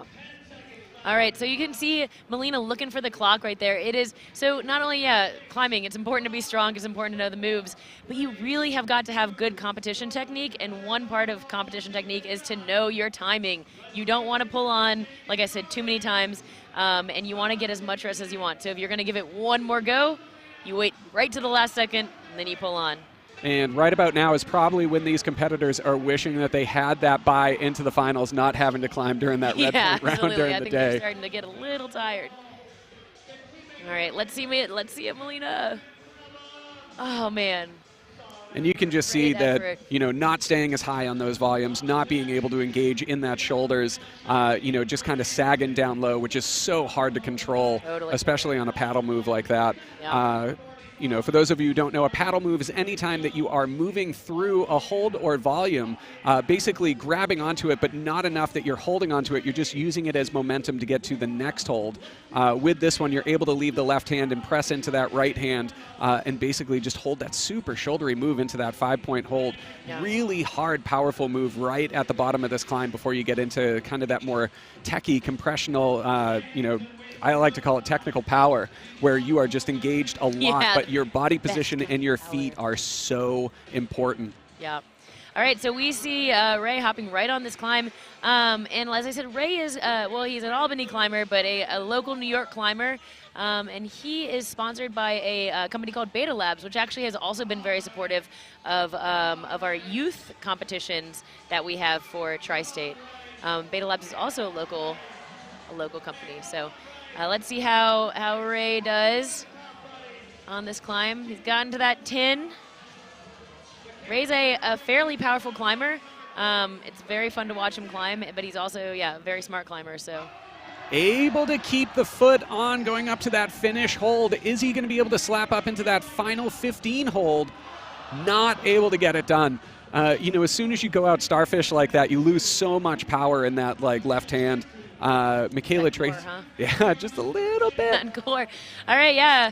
Michaela Tracy working through women's 3. All right, she's got 5, and she's working her way up to number 10 right now. Something also cool about it, there's been a lot of volumes here, is that you sometimes it feels like there should be no sudden movements. You know, you gotta be careful about the way you're moving on them. Let's see if she can get out to this 15. Yeah, she's a smart rock climber. Well, She throughout knows what here, she's doing. you're holding so much tension in your core and your body position that the moment that you let go of anything is just like unwinding a spring. You Yeah, know? totally. It's true. You know, everybody. I think that when people first start climbing, they think, "Oh, nice, that was great." Yeah, a lot of newer climbers will be thinking a lot about what their hands are doing. Michaela is psyched. Super psyched on that Yeah. send at number 3. But yeah, a lot of newer climbers will be thinking a lot about, and even older climbers and veteran climbers will be thinking a lot about what their hands are doing. But something that's cool to watch on these climbs is how important it is to think about what your feet are doing, how important it is to think about keeping your core engaged. And it's no longer, you know, you're not just trying really hard and just trying to hold on, but you're also really, really making sure that your feet are placed correctly, and that your core is doing exactly what it needs to, which is staying engaged. All right, let's see what Ray can do here.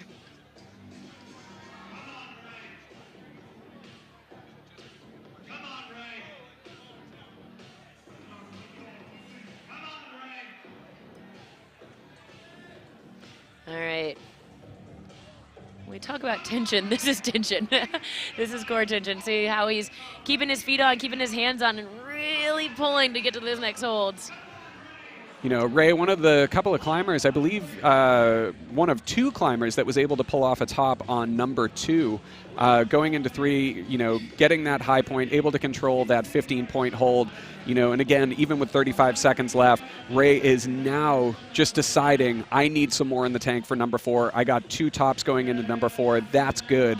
I do not want to burn myself out that much going into this final problem. Extremely, you know, smart veteran move.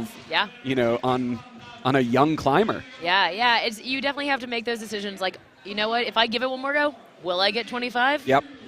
If you think you will, do it. Go for it. Get 25. But yeah, if you're pretty sure you're not going to do it, or if you know you're not going to do it, then yeah, it's better to save that energy for the final showdown. You know, I'm sure whoever Ray's coach is looking at the live stream or even here in the audience going, yep, good choice. Yeah, totally. A lot of the mistakes that you see with some of the younger climbers, especially when they first start out, is just going at it over and over and over again, little to no rest, and just using every second of that clock rather than, you know, again, that climbing IQ, you know, deciding the chances of me getting to that final hold are slim to none. I'm going to save the energy. You know, kids are resilient, but maybe not that resilient. You know, you got to have some time to recover.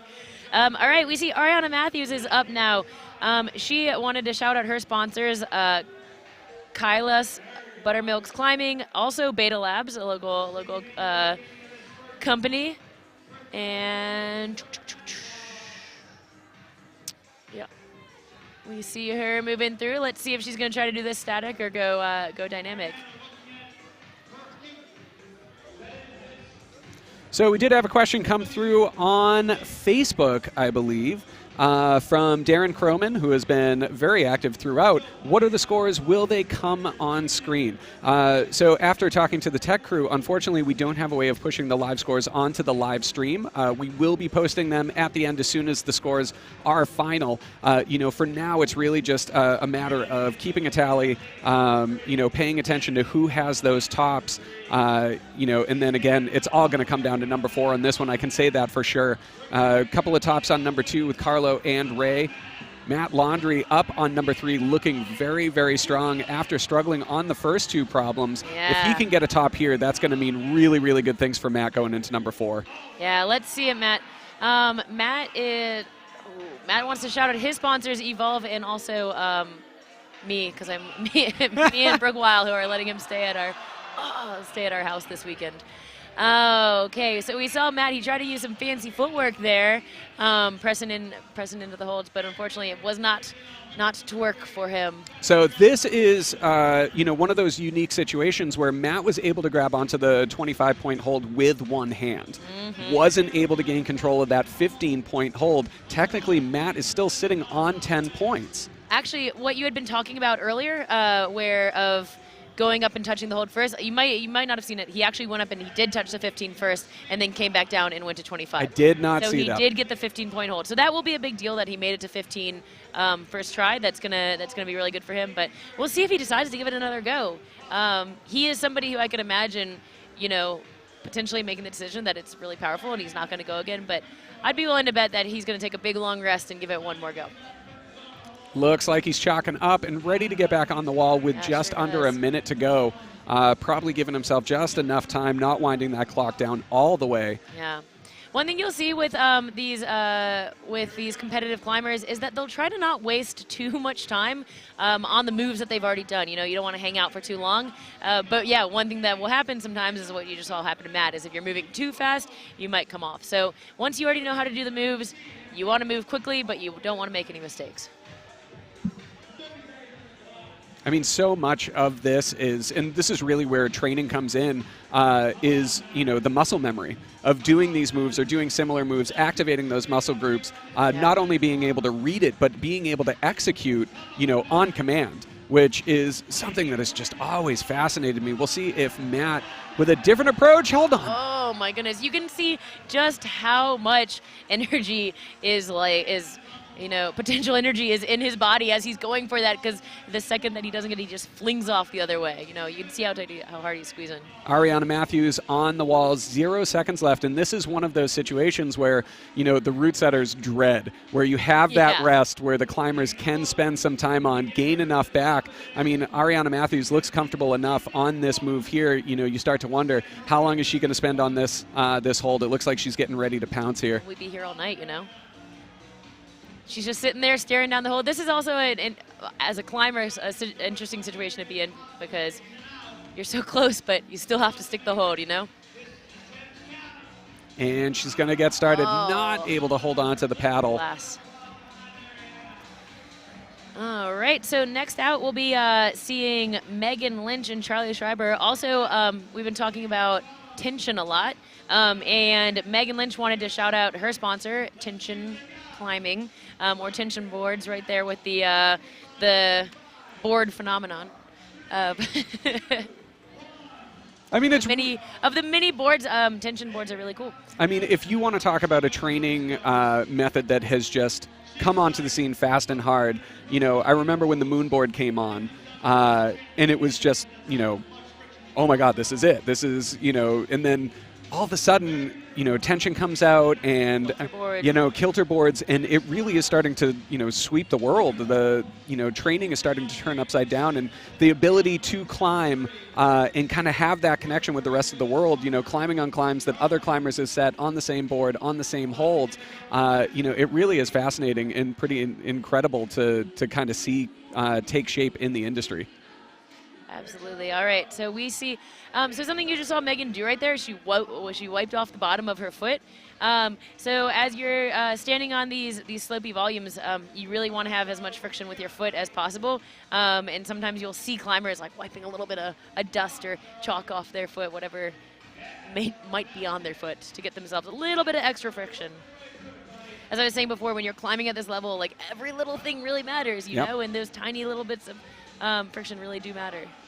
In some of those, I feel like there is definitely like this macro sense of like those little things that are going to be the difference between sending and not. And that is 100% the case, more often than not. But sometimes, you see climbers that just kind of go through this routine. Mm-hmm. It is their routine when they fall. It is their routine before they get on the climb. They chalk up the same way, Totally, yeah. It's a little bit of... Well, how much of it is habit and how much of it is superstition? Like, you get into that routine, that habit of just like how you warm up, how you get ready for a climb, and especially how you get back onto a climb. Yeah, I used to be super superstitious. Super superstitious. Yeah. And yeah, there are little things like how you put your feet on and brushing the holds, things like that. But I think that, yeah, some people have the things that they do and some people do not. A lot of competitors you'll see will be listening to music, and they might have the exact same playlist that they always listen to. That's something else that you'll see up in ISO, is you get to see everybody's little weird things they do right before they go out to climb to kind of get themselves in the climbing mode. Taylor, what are your little things? What are my little things? I want to hear all about the little things. Oh, man. Well, I always put my left shoe on first. Interesting. Yeah. And I do this thing where I put my thumbs in the sides of my shoes and make sure that it's perfectly flat against my foot. My little thing is really how I put my shoes on. Okay. Yeah, it makes all the difference. And no, playlists that you listen to get amped up? Oh, I used to listen to, when I was a kid, I listened to the song Jimmy by MIA, followed by Your Number by Tegan and Sarah, and that was my 2-song playlist. Those 2 songs back to back just seem like they're... It was like hype and then real chill,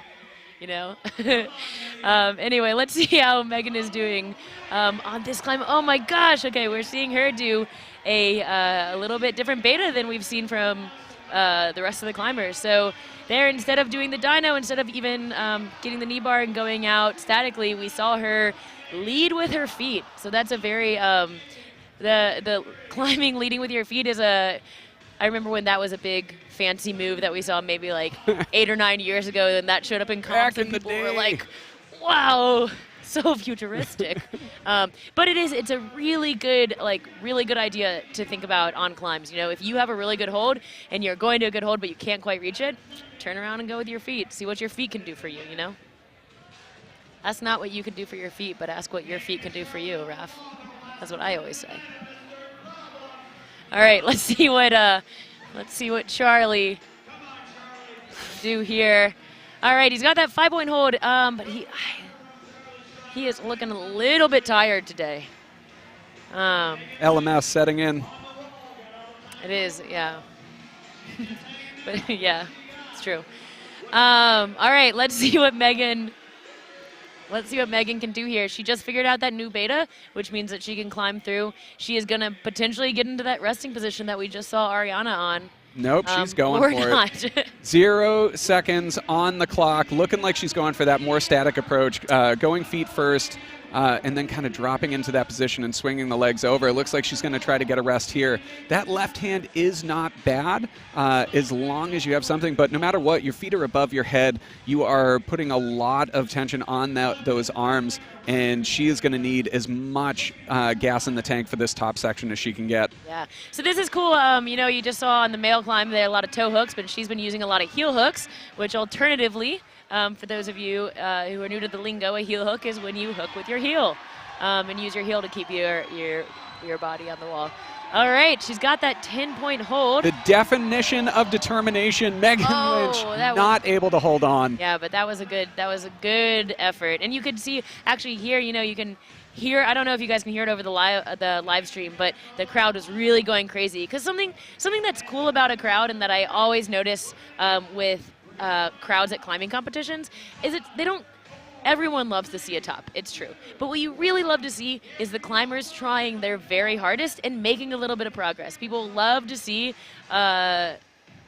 climbers pushing through the struggle. And I think that's a really special thing about climbing is that it's not just about getting to the top, but it's getting through each of those individual moves, because a lot of these people here, they're climbers, and they know how hard it is. You're working a boulder problem, you've got a project, and it's like each move you get through feels like a great success. Well, for us mere mortals, who don't make it to the finals of the Tristate Bouldering Championship, and I think climbers in general, it is a very intrinsic goal-oriented sport. You have to love the process. You have to love those, not necessarily, from start to end, but what's in between. That journey, I think, is what a lot of people get turned on to climbing because it's not always about just getting to the top. A lot of these competitors would disagree with me in this moment, but that is where that connection is made. Yep. Being able to see that struggle, being able to see these competitors go through that, and being able to relate and just start to turn it on yourself. One thing that I love about this competition specifically is the community, is the crowd, because there's never a dull moment. There is never a time where it doesn't feel like the crowd is behind you, that they are not amping up the environment, because most competitors, even though when they get on the wall, everything kind of disappears and they go into their zone, they can feel it. Oh, they you can feel the energy. Absolutely, yeah. It is true. New York City is very jazzed for a climbing competition, and they love to come out and watch, so it's been really cool. All right, Alana is on 15. Let's see if she can get that 25. As you can see, 25 is not a great hold. She is mostly relying on her feet and her hip position to be able to actually control that hold. They are not going to give her that one. It is not. And she knows it. Yeah. Looks like Carlo on that finish hold. Let's see if he can... figuring it out with the knee bar, making some room with the hand. And there it is, Carlo Traversi, a match on the finish, a third top for Carlo. Yeah, there you see that veteran rock climbing coming in. Is he got on there, he got to that 25, and he was patient with it. He took the time to figure out what the beta was, and that it was to get that knee bar in and finish it up. For Jeff and Teo coming up, the pressure is gonna be on. Carlo has turned it into a situation where it is a must send. Problem number 3 is they have to send this. They may not know it, but I'm sure that they feel it, especially after, Carlo, the crowd just went nuts. Yeah, and Carlo's back up there, 4 minutes aren't up, and Carlo's back up there, so they know that he did it, and they know that they're going to have to do it to be competition for him. But I will say, I think that if any of these guys can do it, I think that we'll see Teo or Jeff. Oh, for sure. The pressure has been on for the whole competition. The beauty of this comp, and I'm sure everybody at home is feeling it as well, is there is no gimme. There is no front runner that you're there's no way that they can catch him. Anything can happen on this third problem and fourth problem, and that's what you want. That's the beauty of the climbing comp, the finals. Absolutely. It's very cool to see, because we something we haven't seen many flashes today. No. And that's what's, as I was saying, people like to see people struggle on things and work really hard to get through them.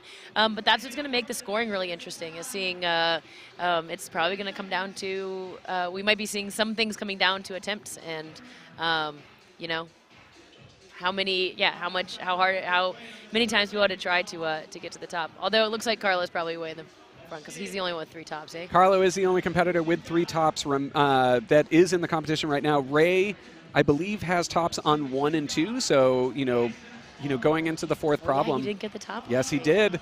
As far as the ladies go, it's pretty much anybody's game at this point. Michaela is looking strong. Alana, obviously moving up and almost getting that finish. She definitely wanted that one back. 0 time on the clock.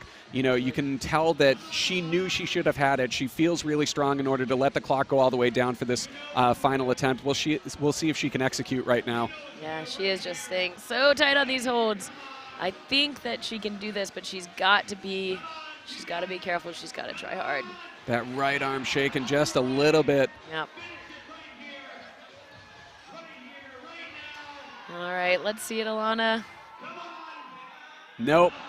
Oh, You man. could see that right heel pop just as soon as that left hand came off. Yeah, that was one of those, she couldn't quite find the body position to be under that hold and finish it up. That's a frustrating one for Alana, I think. Well, I mean, if you got a profile of that final volume, that final left hand, that they're squeezing on in order to go up to the 15-point hold, Yeah. I mean, that hold, the volume protrudes from the wall, I mean, at least 12 inches. I mean, that's a long way to push your hips out, Totally. especially when you're trying to hold all of that tension in towards the wall. Absolutely, yeah.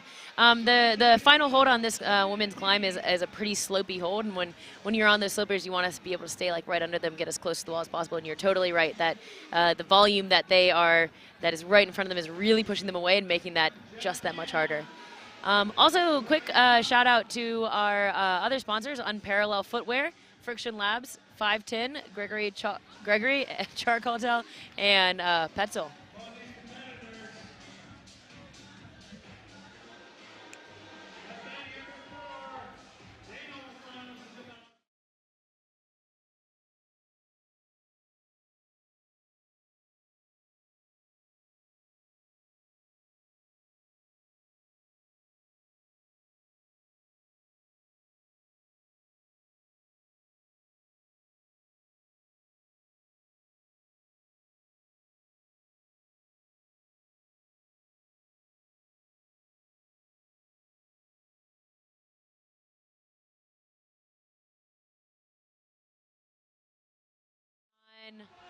Men's 3, let's see if he can figure it out. Oh, man.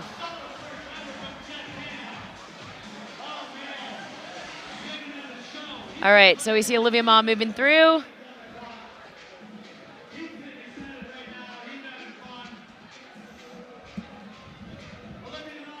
And she is, okay, she's jumping for that, but she's not quite there. She's really got to go with that second hand to finish up that pedal dyno. Olivia Ma, traditionally a very, slow, controlled climber. You're seeing a lot of dynamic movement out of her today. Which it just goes to show you as far as like the setting goes. There has been more than one way to complete some of these moves, which is not necessarily a bad thing. It kind of piques some of the competitors' mental game. How do I want to attack this? How do I want to try it? Olivia, what you saw on number 2 was her trying to do that dyno move, not completing it, and here she is trying to do the paddle move as opposed to Megan's more static approach, throwing that heel over and then dropping down on.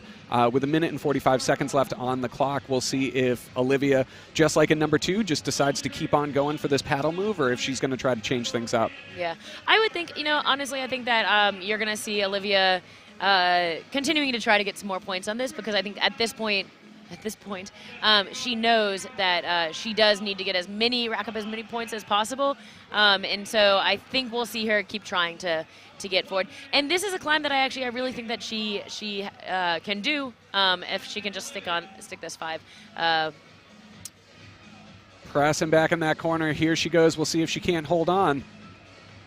Ooh, going straight for the second volume, bypassing the paddle move. Yeah. All right, let's see. She's got 52 seconds left, so she has time for a couple of goes. It looks like she may be bleeding on her hand. I think, at least in USA Climbing, you are allowed to call a technical when you are bleeding. I don't know if she's going to be calling a technical today, but it does look like she's got maybe something going on with her hand there. All right, let's see what Jeff Tan can do. It looked like he did get to 25 pretty quickly, but he has not been able to make that match. So we have a couple of new comments on the Facebook feed. Darren Chrome, and Darren, I can't thank you enough for being active on the comments. Problem 3 has definitely been keeping me on the edge of my seat. Super entertaining and inspiring. I am sure that the Routesetters will be more than happy to see that. You see on the screen right now, Jeff Tan holding in the knee bar, going hands-free, and the signature backflip that you've seen so many times in the past. Finishing things off. I do believe that is 3 tops for Jeff. I'm not great confirmed news. on number 2, but if that is 3, he is right there neck and neck with Carlo going into Yeah, number he was 4. the one who did the rose move on 2, wasn't he? Yes, he was. He matched that final crimp. Sure was. Jeff Tan with 3 tops. Oh, along he with didn't do the Carlo rose move. He Traversi. matched it. Yeah, that was crazy. All right. Next up, we have Nora Chi and Teo. So, yeah, we have these climbers back out. Teo is also a Beta Labs athlete. Those are athlete. That's, like I said, a company that's a local company. They sponsor a lot of local companies, which is very cool. And they are out here. Looks like there is... Oh, you know what? I think that there probably was a little bit of blood on one of those holds that they're cleaning off right now. Oh, yeah, you can see. Man, Olivia Moss blood is all over that hold. You remember what I said earlier about those climbers being really committed to what they're doing, huh? I mean, committed, absolutely no quit.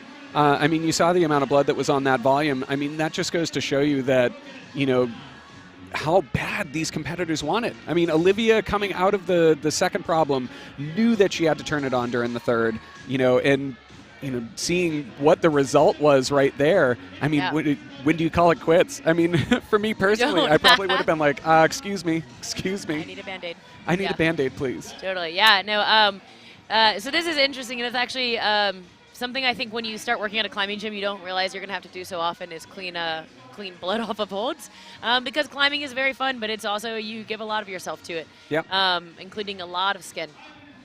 So, yeah, what they'll probably do is they'll come out here with some alcohol and try to wipe that off that hold to clean it up for Nora to have the opportunity to climb. And with that, now that we have a quick break, I do want to give another quick shout out to our sponsors. Obviously, the North Face, our title sponsor, you know, helping make this event possible. You know, the North Face has been amazingly active in the climbing community, helping these competitions, you know, being a sponsor for some of the larger competitions in the country as well as some of the small ones. And, you know, they have been an integral part of making the Tristate Bouldering Series as large as it is. I mean, you see the production that goes on during this competition, the lights, I mean, the cameras, LiveX, who's here for the live stream with us, I mean, making it possible for you guys to even be watching at home. I mean, it is a testament to how large this competition has gotten, how amazing the community is, and how badly, you know, not only they wanted to push this out and allow the rest of the world to see it, but also, I mean, we have some of the best competitors in the country who have come out to this comp to throw down during the championship finals. I mean, it just goes to show you that the Tri-State Bouldering Series is not only one of the best competitions in the Northeast or on the East Coast anymore, but in the country. Totally, yeah. And also, you know what? Speaking of it being a fun competition, why don't we talk about what people are fighting for out here in finals? So today at Tri-State, we have a $10,000 cash purse. What each of these finalists is fighting for is for the opportunity to win part of that cash purse. You will see first place is going to get $2,000. Second place will get $1,400. Third will get $900. Fourth will get $500. And fifth will get $200. So this competition pays out through the top 5 climbers, which is pretty cool. That is very cool, and I'm sure the competitors love that as well. I think they appreciate it. I mean, and also, it's not all about the money, and I'm sure a lot of these competitors would tell you that. I mean, the environment, the comp, the climbing itself. I mean, some of these competitors just love competing. But the fact that you can pay down through, 5th place and have something to walk away with, I mean, is incredible. It's a great way to give back to the climbing community, especially some of the dark horses, the names that you haven't heard before. Totally. Some of these competitors, I mean, this may be their first pro comp, coming out of the youth circuit and, being able to come up onto this stage and actually have a chance at making the podium. Mm-hmm. I mean, it's a good time to talk about what it actually means to be the Tri-State Bouldering champion. Yeah. What does that title mean? Is it just a matter of bragging rights? Is it just a matter to be able to tell everybody that you are the TBS champion? Yeah. Or is it more along the lines of this is a stepping stone. This is a proving ground. This is where you prove, against the best climbers in the country, that you are taking that next leap, that you are ready to bring it to the national stage. And I think that that's where we're starting to move towards, is that a lot of these local comps, it's now an opportunity for some of these climbers to be known, to get their name out there, to be seen on this stage and what they can do. Yeah, I think that something that's really cool about New York is that New York, the tri-state area, is there are a lot of really very strong local climbers. Like you see, Olivia Mon, Nora Chi coming from just north of New York City, and you see Jeff Tan and Teo and even Ray. Like you have these climbers who sorry. Quick break. We actually have a scoreboard up on the screen right now. You can see that Carlo is in first place, and that we were actually, in fact, wrong about number 1. Jeff Tan did not top 1. He got to 15 points. But regardless of that, he is still in second place. And let's see how the women are doing. So we actually have Michaela Tracy leading with 3 tops. And Alana Yip, it looks like that fall on number 3 really cost her. As she is now in second place by 10 points to Michaela Tracy. But even though those scores come up, I mean, you're looking at the top seed with the 3 tops, Michaela and Carlo, okay? Second, third, and fourth in both categories, it looked like, had 2 tops, which means going into fourth, I mean, it's still not a gimme. I mean, if Carlo and Michaela, if things fall apart for them, I mean, one of these other competitors in the second or third spot could easily run away with this competition and still make top of the podium. I mean, this thing is not over regardless of what was just shown on the scorecard. Totally. And to be honest, like it's pretty ideal for the setters thus far. You don't have anybody who has tops on everything. You're seeing separation between the climbers, and you got that drama. I mean, that's what you're looking for. You're looking for the show. You're looking for the entertainment. You're looking for it building all the way to the top. Teo, I mean, one of those competitors that right out of the gates, I mean, cruised through number 1. Now getting it done on number 3, had a little bit of trouble with number 2. I mean, he knows that he needed that climb. Absolutely. That's going to keep that pressure on Carlo going into number 4. That's interesting. So that's going to shake up those scores a little bit, because now we've got 2 tops and a 15-pointer on for Jeff and Teo. So that's going to come down to those falls to see what those attempts are. All right. So we see Nora Chi has stuck number 5. Let's see what she can do on the rest of this problem. She's looking pretty comfortable up there on those holds. Very comfortable. I think that the key part right here, you can see her using the bolt hole with her left thumb. That is completely legal in competition standards. So the rule is if there is a bolt in the hole, you can use it. So if it's a bolt hole that is used to screw on a volume or in a hold, you can use it. You cannot use the empty bolt holes. All right. Ooh, she is staring down that finish hold. Let's see if Nora Chi can make it happen. You can see just the difference between Nora and some of the other competitors. She is going that left hand first as opposed to crossing over the right. You could just see her not getting enough purchase on that left heel in order to hold that body tension in. I will say she looked like you could see that her arm was totally straight. She really was under that hold, and it looked good, but I think she really needs to set that right foot before she's gonna be able to finish that. She still has plenty of time on the clock with 1 minute 30 seconds. Yeah, I do think that she could do it. You're gonna see her as Kai was saying earlier. Even the young climbers have been competing for a long time, so I'm sure that what Nora is thinking right now is she's got to get through the bottom of it, and then when she gets there, she's probably gonna be a little bit more patient, a little bit more careful right up there at the top. So just looking over the comments on the live stream, Evan Reyes, hello, Evan. You are correct that Jeff did not top number 1. That was something that we had missed, and we saw that on the scorecard. But again, the pressure is still on. Jeff is looking super strong going into number 4. Hopefully, I mean, it's all going to come down to the wire. Carlo is a seasoned veteran. He's a former national champion of himself. He knows what it's like to be on the big stage, the pressure that comes onto it. Him having it all fall apart on number 4 would be, as far as the mental game of things, I don't see that happening. That would be very, very surprising. Yeah. But, I mean, you got to look at some of these other competitors and how strong they are looking, overcoming, not sending, and then still keeping strong. Yeah, exactly. And you're really seeing them, as you said, overcome, They're not being brought down by what's happened on the other climbs. Wait, let's see if Nora can fight her way back up to that 25 hold and make it happen. Oh man, come on, Nora. All right, let's see it, Nora. Let's see if she can get that. All right, she's holding on. She just needs to figure out what to do. Can that she right get foot it done? Oh, Not able she's moving a to, little too 0 on the clock. But you know what?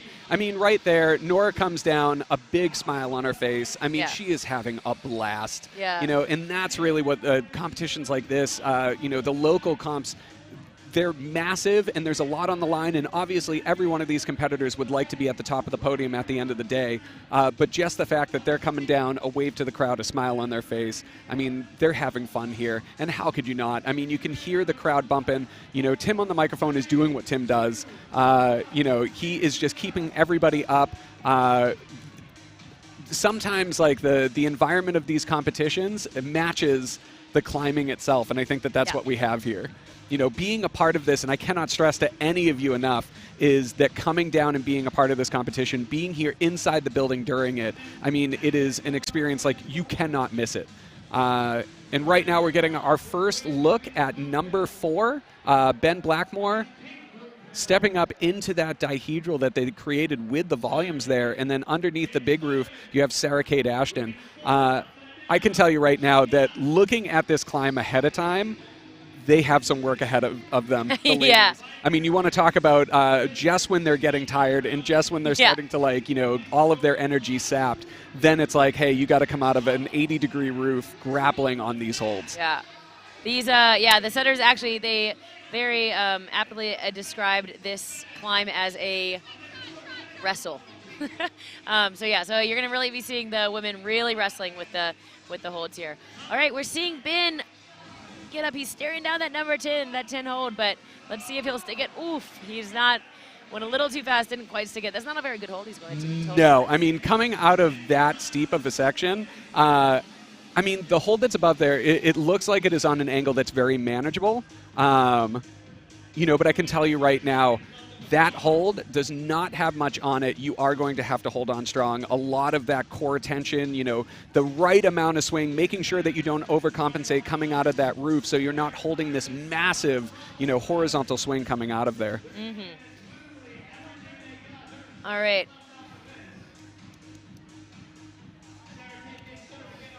All right, so we see Sarah Kate. She's getting these sweet knee bars. So a knee bar is when you're pressing your foot from one hold to another hold and using it to hold your body in. Lots of holding there. Lots of holding. And the knee bar is the move that you just saw in men's 3 to finish the climb. And here, the women are having a knee bar to start their climb. Well, not quite to start, but to move out at the start of their climb. All right, Ben's looking at that. So let's see if he can get, that's hold gonna be in the control of swing. that. All right, so let's see.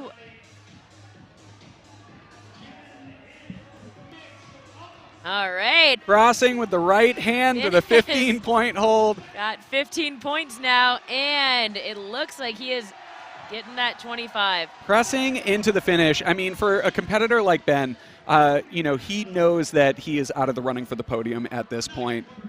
You know, that is the way that you want to end your day. You want to end with this end. You want to end with, like, the fist pump to the crowd, just super amped up. You know, all the credit to Ben for not giving in throughout the entire competition, ending his day strong. Yeah, no, it's a very good feeling. And yeah, exactly. No matter how you're doing in the comp, it is the best feeling to at least top something. So that was nice. All right, let's see Sarah Kate work through this climb. These holds are super, super cool. They were sent over to us from So thank you to So for this awesome women's 4 climb. They're cool because, you know, they're these squares that have, or cubes, I guess, that have kind of different holds on every corner. They're really, really fun. I got to play in them a little bit earlier, and yeah. I mean, no matter what, there is no possible way to move through these cubes in the roof without holding the tension throughout. I mean, you're never going to be able to cut feet. You're never going to be able to hang. And the moment that you do, you're coming off of them. Yeah. In addition to So who we're thanking for these holds, I also want to give a quick shout out to Pusher, Blue Pill, and Arc again for the holds that they provided for this competition. You know, we have the climbers, and that's awesome, and we have the setters, and that's awesome, and we always thank them and everybody else who puts on the competition, but in reality, we really wouldn't have a climbing competition or indoor climbing at all, for that matter, without the holds. So thank you to all the hold companies, and especially for the hold companies that made this competition possible. And you see Sarah Kate Ashton coming off underneath the roof, just looking drained of energy. I mean, you're talking about a very, very long finals round, following a 3-hour red point round, Yeah, it's a lot. qualifying round. I mean, that is a lot of climbing during the day. And to, like, number 4, to just have it be on a horizontal roof, I mean, you can't turn around and look at those holds and go, yes. Yeah, this is going to be chill. No one thinks that. Something that's interesting is for the qualifying competition, there's a morning session and an afternoon session. So the morning session, I believe today, was from 9 a.m. till noon, and then the second session was from 1 till 4 p.m. Or maybe it was, regardless, there's a morning and an afternoon. And a lot of people choose to climb in that morning session so they can have those couple hours of break before they're potentially going to climb in finals. I will say I was talking to, that was the case for a lot of the female competitors, although Megan Lynch specifically, she said she chooses to climb in the afternoon session because she doesn't like that downtime. She likes to just go from the qualifiers into finals because she actually said specifically she cannot nap. So she doesn't Yes. want that break. And Megan has also said in the past that she does enjoy her sleep. So being able to sleep in the morning, you know, get a full night's rest.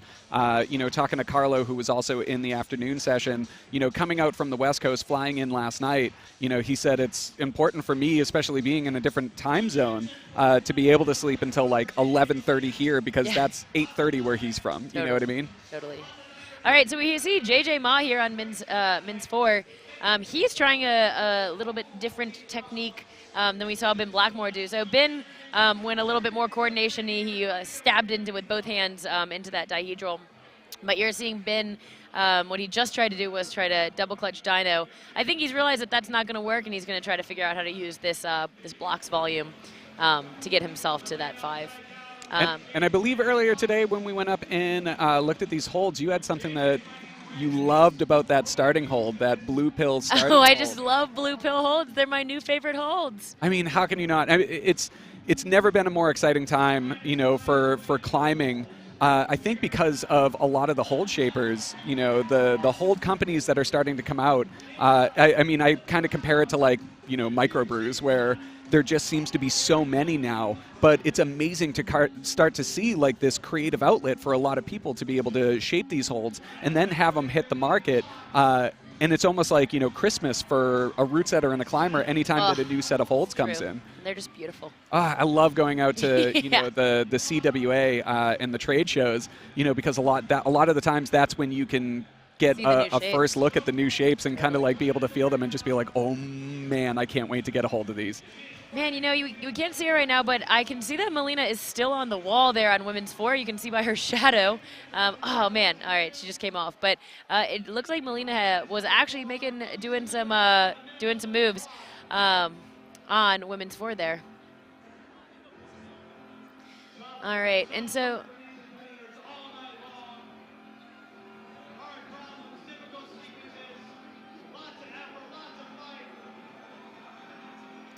All right, so we've got about 50 seconds left. You're seeing both these climbers. Well, neither of these climbers are on the wall right now, so I'm imagining that they're both resting for a little while before they can give their last couple really good goes.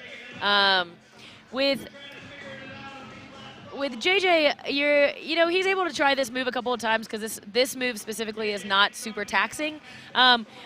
You will see that Melina's probably not going to be throwing herself time and time again at this climb because pulling on in the middle of a steep roof like that is exhausting. Just establishing on the climb uses a ton of energy. So she is making sure that she is resting, and she's going to pull on right at the end there.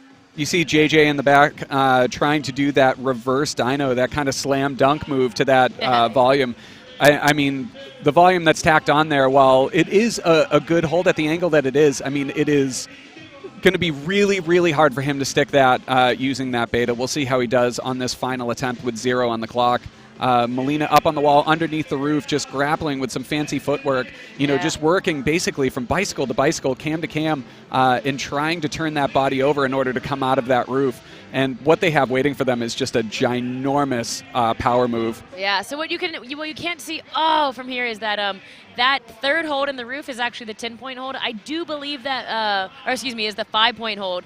So the first time that you get 5 points is just once you control that hold. I don't think that Sarah Kate, I'm not totally sure, do not quote me on this. I don't think that Sarah Kate got to that 5, but I do believe that Melina did get to that 5. So that will be important for her. And out on the floor, you see Ray Hansen and Michaela Tracy. You saw Ray go over and give the fist bump to Michaela. Yeah. Again, the camaraderie, just the being out there, going through it, nobody's rooting against each other. And I think that's one of the things that I love about climbing is that you have these competitors that get done, they have climbed all 4, they have laid it out on the mat, they have done the best that they possibly can, and then they sit down in the front row and all they're doing is like cheering on everybody else, that they're competing against. And, it was, I believe it was Alex Puccio, I was talking to her once, and she had said to me something that resonated for quite some time, is that she is not competing against anybody else. She is competing against the boulders.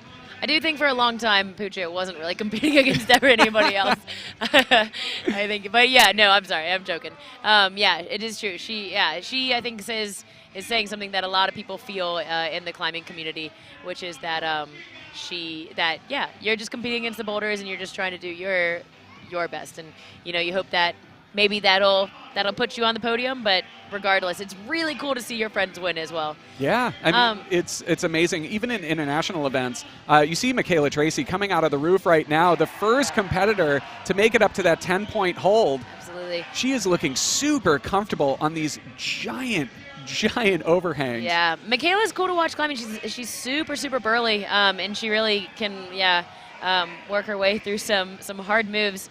Michaela is also, she's coming to us from New England. She is a climber for Scarpa, which is one of our sponsors. Also Friction Labs, Organic Climbing, and Third Rock. And now we see Michaela on the 15-point hold. Let's see what she's going to do. Will she get to the top? It's a fancy finish, and no. Oh, trying to pull that in all the way and come around the corner. I mean, right at the top is really where it's just, what we call a heartbreaker move. Yeah. You make it through all these sapping moves through the roof. It'll be very interesting to see what Michaela does here with the 3 tops. 1 minute 55 seconds on the clock. She's gotten to the high point. The rest is just the finish. Yeah. She is a competitor. She's going to want to climb. I'm sure of it. But, you can't help but think in her mind, do I really want to go through all of that again? She's going to leave it all on the court. I think she's going to do it. That's just my prediction, though. And, something actually that you brought up earlier is I think we just saw a little bit of a LMS, so last move syndrome. It's something that you might see in climbers. That is when you have done the whole climb and you're staring down the finish hold and you don't quite make it. So yeah, a little bit of the LMS going on right there. A little bit of LMS. Yeah, but I think that I do think that we're going to see Michaela Tracy get back on there. It'll be cool to see if she can get through those moves. But this is the 4th climb. There's nothing else that they have to be saving up their energy for. You might as well just give it all to the climb, That's all you can do. This climb is so fun. Like, why not? Why not try it again?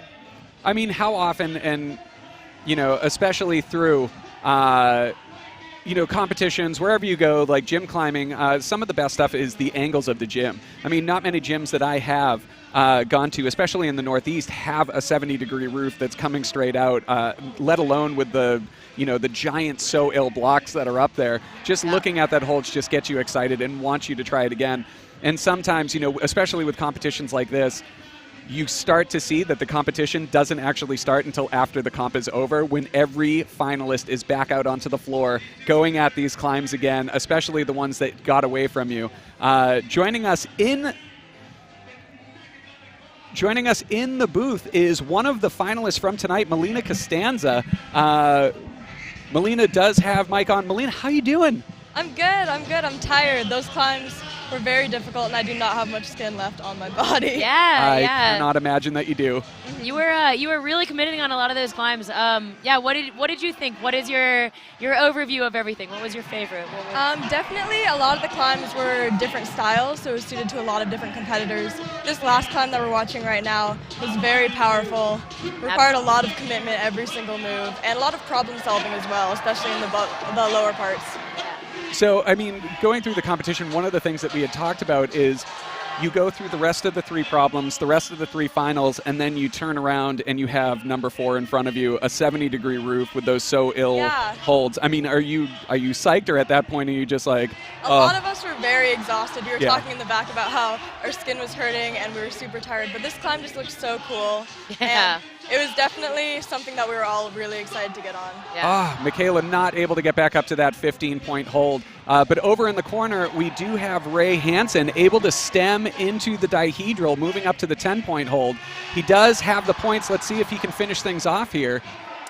So, Melina, this is your first year competing at Tristate? Yes, right? that's correct. And so you're kind of a newcomer to the East Coast scene. You're from Seattle. I'm from Seattle, and I just moved to Philadelphia for college. Cool. So welcome to the East Coast. yeah. How do you feel about competing on the East Coast, being part of the East Coast climbing crew now? Oh, sorry. Real quickly, we just see a top by Ray Hansen. That was awesome. Ray Hansen keeping the pressure on with that 3rd top. Again, like going into this 4th climb, that pressure, especially for Ray and Jeff Tan, needs that 3rd top and Teo towards the end in order to compete with Carlo at this point. Carlo is coming up in just a few people. Right now we have Matt Laundrie on the stage as well as Ariana Matthews on the left. We'll see how they do. Sorry to interrupt, Melina. So as far as like East Coast, competing on the East Coast. I've always wanted to compete on the East Coast. I never really got out to traveling. For Open Nationals for sport, I was traveling a little bit, but for the most part, I stayed on the West Coast. And I've always been super excited to do comps like Tri-State, Dark Horse, all of these ones out here. So I'm really grateful to be out here, trying some new stuff, climbing with some new people. Yeah, well, we're really psyched to have you out here. Thank you so much. So I guess my question for you is, have you noticed any differences, like, with the crowds or the style of bouldering or anything? Like, what was the difference between competing in the 2 different geographic locations? Yeah, I guess there is a difference in kind of who you'll see, I guess. Mainly just because people will be traveling more towards the where they're just in their area, I guess. Yeah. Also, I would say that one of the big things I've noticed is just like the atmosphere, I feel like. I feel like on the East Coast, a lot of times people will be talking more in the isolation. Where sometimes, at least on some, it definitely varies from comp to comp, but some West Coast competitions, people will be a lot more isolated and keeping to themselves. Yeah. It's more behind the scenes, what you don't really notice. Totally. So in isolation, we had asked you what you were going to school for out on the East Coast, and your response was maybe physics? Question mark.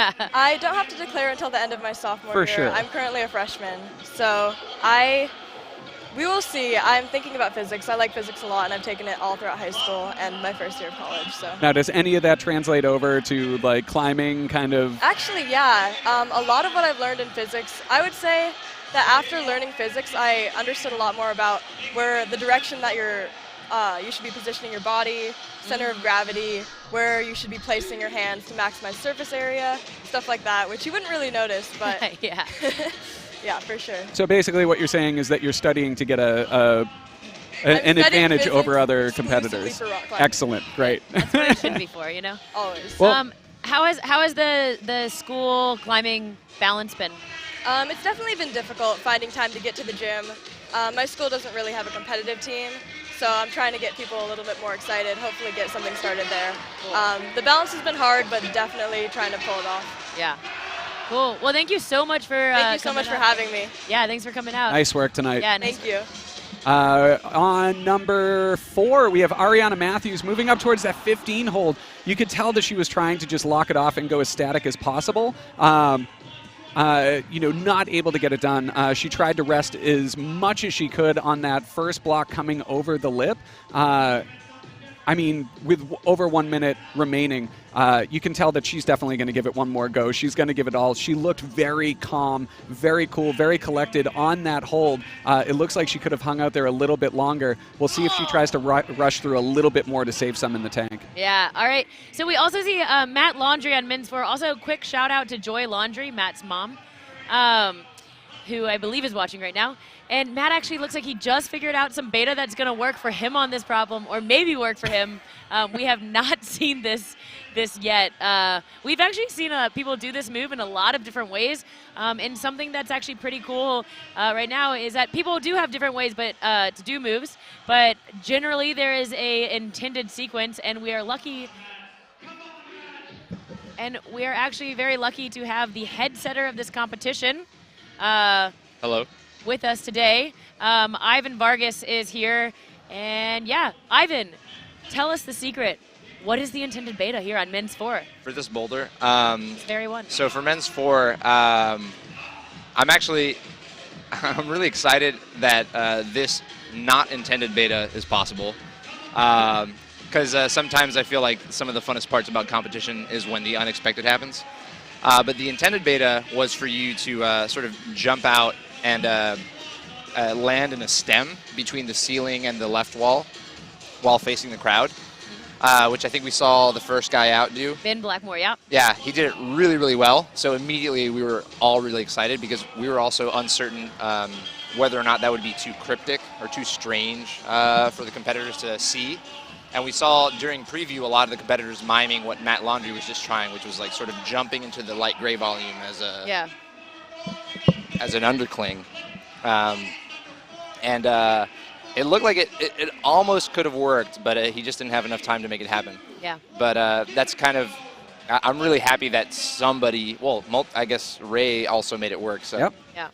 So, Ivan, one thing that we talked about as far as a Routesetter going into moments like this is I think a lot of the misconception is that once the finals begin, that's kind of the time where the Routesetter gets to like breathe and say, okay, in my experience, and I'm sure you can relate to this a little bit, is that this is the most nerve-wracking. This is the point where it's actually put to the test and you start to see whether the vision that you had and the things that you worked so hard on throughout the week actually comes to life. I mean, what is that like for you once the clock, the timer finally starts and the first competitors go out there?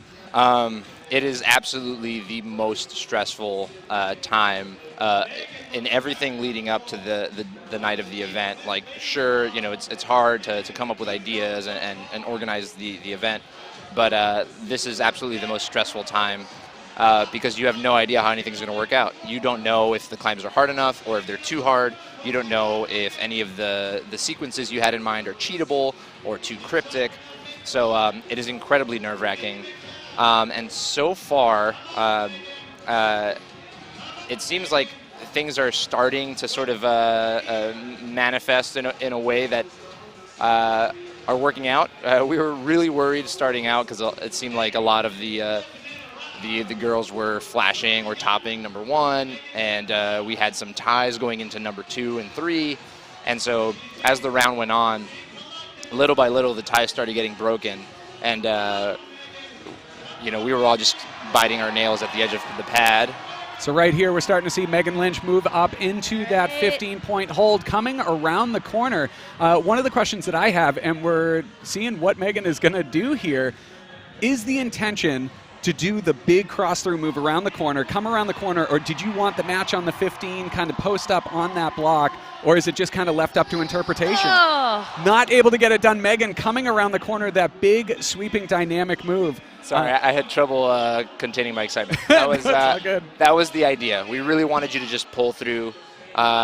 We knew going into it that this 4th ladies boulder was the longest boulder. They're probably going to be tired, and you know, we happened to give them, you know, a really, really long, tiring, taxing boulder at the very end of the competition with what I would argue is the crux right at the very end. Yeah. So we're kind of rolling the dice here a little bit.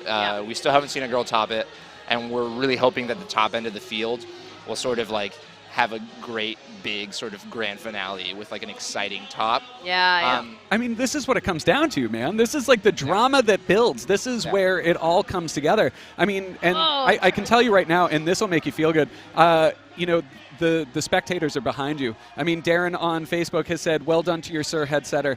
Very well done. I mean, the people are loving it. There is no runaway. There is no, you know, like, well, this is over and everybody else is competing for second. This is what it's coming down to, is the final boulder. This is the dream, man. I mean, it's the dream, but it's also, you know, we're riding that line where it's like, you want the crowd to be wondering the whole time, like, oh man, who's winning, who's ahead, who's behind, because that creates the drama, that creates the excitement, and that's what makes the show.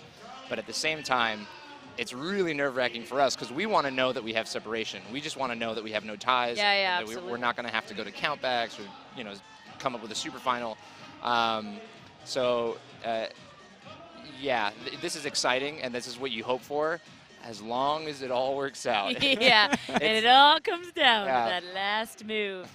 So, I mean, a question that I have for you is, you know, this has been a long week. This has been the week leading up to the big event of the year. You know, when do you finally get to, like, sit back and enjoy it? Is it the after party, or do you feel like it's going to be tomorrow morning when you wake up? You know, what happens then? I would say the after party for sure. Yeah. Like, yeah, once I know that, you know, it's, I mean, like, the ideal scenario is, right, perfect separation, nobody got hurt, like, everything got topped, and even though that's the ideal, like, you can't always expect that. It looks like Charlie's on his way to it. All right, yeah, sorry, I just gotta tired. interrupt real quick. That was super cool. Seeing Charlie stay extremely static there to get out and try and get on that tin. He knows that he really wants to top this boulder, kind of just like what we were talking about, Raph, is that, you know, no matter how you've done the whole round, you really just want to get that top, and it looks like that top is possible for Charlie right now. Let's see if he makes it happen. Keep it together, Oh, man. Charlie. One hand on the finish. Let's see if he can hold it strong. Very He nice. does. Okay. This is where... All right, there we see Charlie. Quick shout out to his sponsors, by the way, Beta Labs, Butora, and Next Level Sports Performance. Although it looks like he needs a shirt sponsor.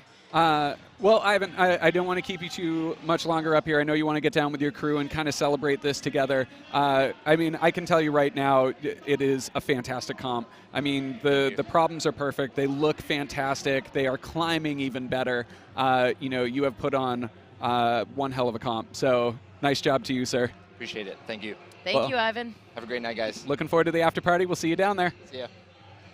All right, so now we've got Alana Yip, our reigning Tri-State champion, and Carlo Traversi up on their fourth boulder problem. And I think in a few minutes we might have the opportunity to talk to Michaela Tracy, who is our current leader right now. But let's see what Alana can do on this. I think that she really has the potential of doing this problem. She's powerful, she's dynamic, and I think that I'll be interested to see if she can make it happen. And again, for the guys, it all comes down to this competitor here sitting in first with 3 tops. The only competitor to go into number 4 with 3 tops. Yeah. It is going to come down to how Carlo performs on number 4. You know, you saw him kind of struggling to push himself up into that dihedral press. Yep. Something that's interesting here with Carlo is actually, you know, I was about to speak too soon, but I'm not even going to say what I was going to say. So, all right, Carlo has stuck that move. What I was going to say is that's a really compy move. That's kind of symbolic of the new style of competition and how he's a slightly older climber. But as you can see, he can learn all kinds of new tricks. And he got that done. It looks like he has the potential of really finishing this boulder. And there's the match. Very nice, Carlo. The smile to the crowd, the fist pump, and Carlo with that tops all 4 boulders. Wow. I mean, incredibly, Wow, you know? incredible showing by Carlo. I mean, one of the more seasoned competitors out there that's still, you know, going out and throwing down at some of the bigger competitions. And as we are seeing right now, Let's see if Alana Yip winning. will do it. Alana Yip making the move around the corner There she goes. for the top. Nobody is more relieved of that than Alana Yip. And or Ivan, you know. Or Ivan. I think I don't know where Ivan went, but I bet he's pretty relieved right now as well. Yeah, I know Alana just looked so happy. I think that she feels really good about not having to get on and wrestle those holds again.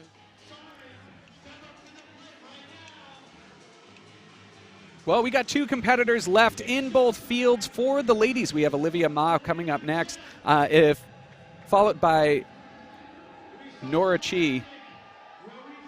And then for the guys, we have Jeff Tan, followed by Teo Genesand. Right now you see Jeff Tan up on the mats, living it up for the crowd. I mean, he is a hometown favorite, definitely a fixture in these competitions, out here every single year, almost every single comp, wearing his signature cap, as well as the Superman tank. We've already seen the signature backflip. We'll see how he can compete here on number 4.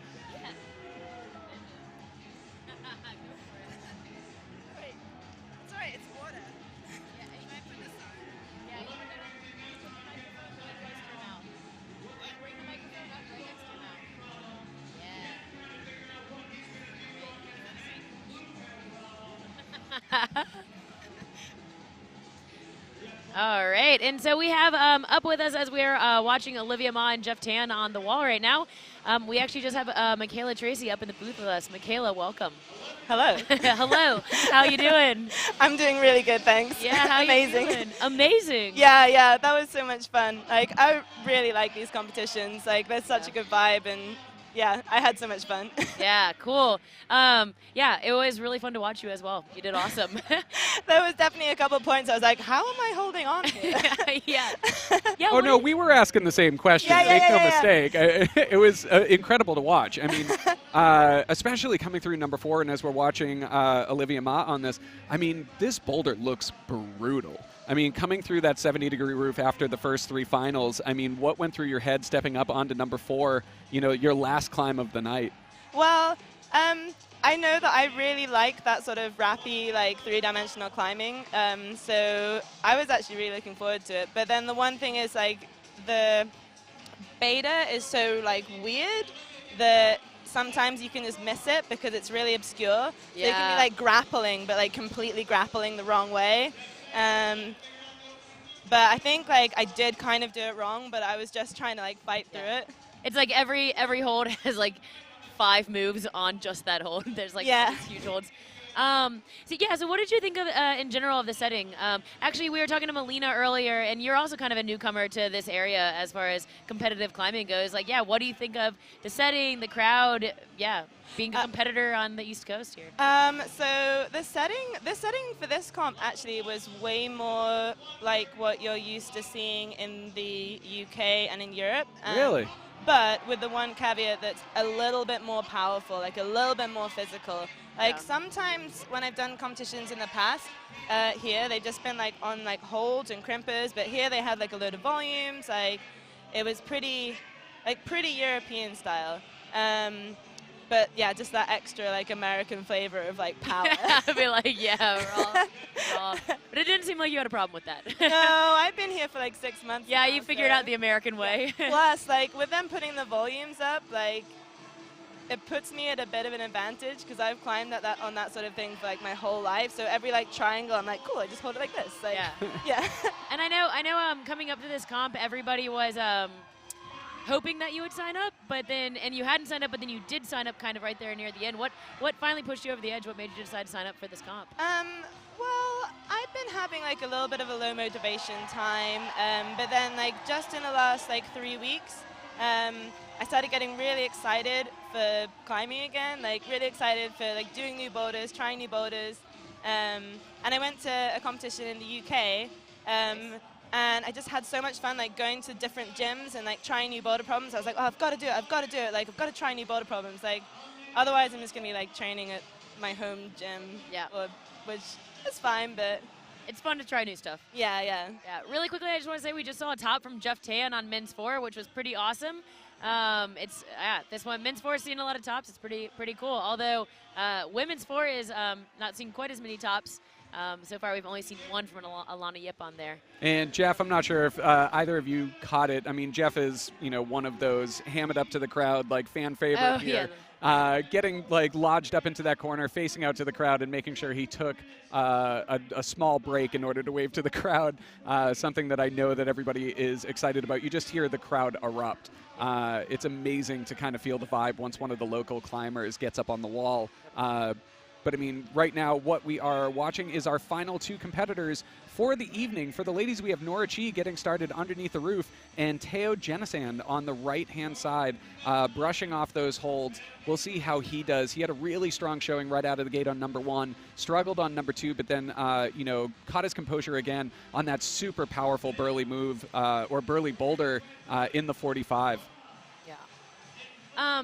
So, Michaela, have you competed against many of these climbers before, or? So I've competed against Alana a lot in the World Cup. Yeah, that's what I say. I've competed against Megan and Ariana at like dark course events. I've never competed against Nora or Olivia, which is fun. Yeah. Who else? Oh yeah, and yeah, there's a lot of juniors I've never competed against. So Yeah. it's really fun to see like them climbing and Totally. like be with them in the isolation and everything. Yeah. You right now, so you just recently moved to Vermont? Maine. Maine is what I meant to say. And you moved there. So you are setting and coaching, is that right? Cool. And how has that been? Teo getting it done on men's number 4 with plenty of time left on the clock, 2 minutes, 30 seconds, slapping the finish hold with that second hand, a wave to the crowd, and down he goes, finishing off his night just the way that he was hoping for. We'll see how things shake out underneath Carla with the second and third, but right now, all eyes are on Nora Chi with plenty of time left on the clock, 2 minutes, 10 seconds. And I actually asked that specifically because you were saying, climbing with some of the younger climbers. How is it being a coach and then also being an ISO with some of the climbers that maybe your competitors might compete against sometimes? It's not too difficult for me because I find it easy to like separate different parts of my life. So like when I'm here as a competitor, and then when I'm coaching, I'm there as a coach. Cool. So yeah, but I would say that I think like coaching has made me definitely a better climber because like you can stop, like rather than just like climbing the climb, you can stop and look at what you're doing and be like, what am I doing? What could I do differently? Now that we're here, I am never going to be able to watch you compete again without hearing that voice in your head. Just like, what are you doing here? Actually, can I tell you one thing? The funniest thing that happened to me this competition, on the third boulder problem, like just as I went over, like on the first move, my strap came undone on my shoe, so I had to like lean down and like strap it back on while I was on the boulder. We missed that. And then but it kind of was like coming undone because I didn't do it very well because I was on the boulder. And then on the last move, you had to do this like really like intense right heel hook. Like that was the shoe that had come undone. Oh my. So I was there and that heel hook just like, oh my God, it's gonna come off. It's gonna come off. yeah. That is awesome. Man, thank you for telling us that because we totally missed that, and that's what we're here for those stories. Like those are the moments. Like a lot of the people on face value, you see what the camera shows you. You never really get this idea as to what it's like being on the wall, and like in those little situations that climbers who have been climbing for a while, everybody's run into a situation like that where like all of a sudden you're like, oh, my heel is popping off. We are down to the final 15 seconds for Nora Chi here. This is going to be her final go of our final competitor of this Tri-State Bouldering Championship. Nora Chi, one of the younger competitors coming on here. I mean, very, very impressive what she has shown. And also, winning the prior rounds just to win a bye into the finals. I mean, you are going to see a lot more from Nora Chi, moving forward, both in the Tri-State but also on a national level. I have no doubt. Absolutely. Yeah, she's a really impressive climber. All right, she's got that knee bar there, trying to get a little bit of a rest. You can hear the crowd. You can hear Tim cheering on Nora. Not able to grab the hold, but giant smile on the face of Nora Chi.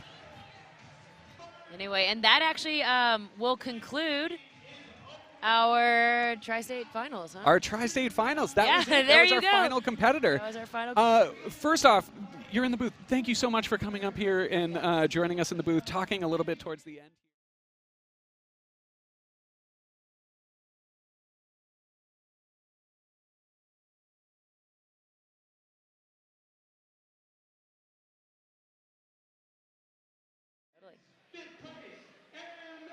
So again, as we talked about before, you know, the Tri-State Bouldering Series, it pays out through the top 5. So naturally, we're going to start at number 5 with Ariana Matthews. Ariana Matthews down here from Boston. Next up, we see, Megan Lynch. Megan Lynch stepping up onto the podium.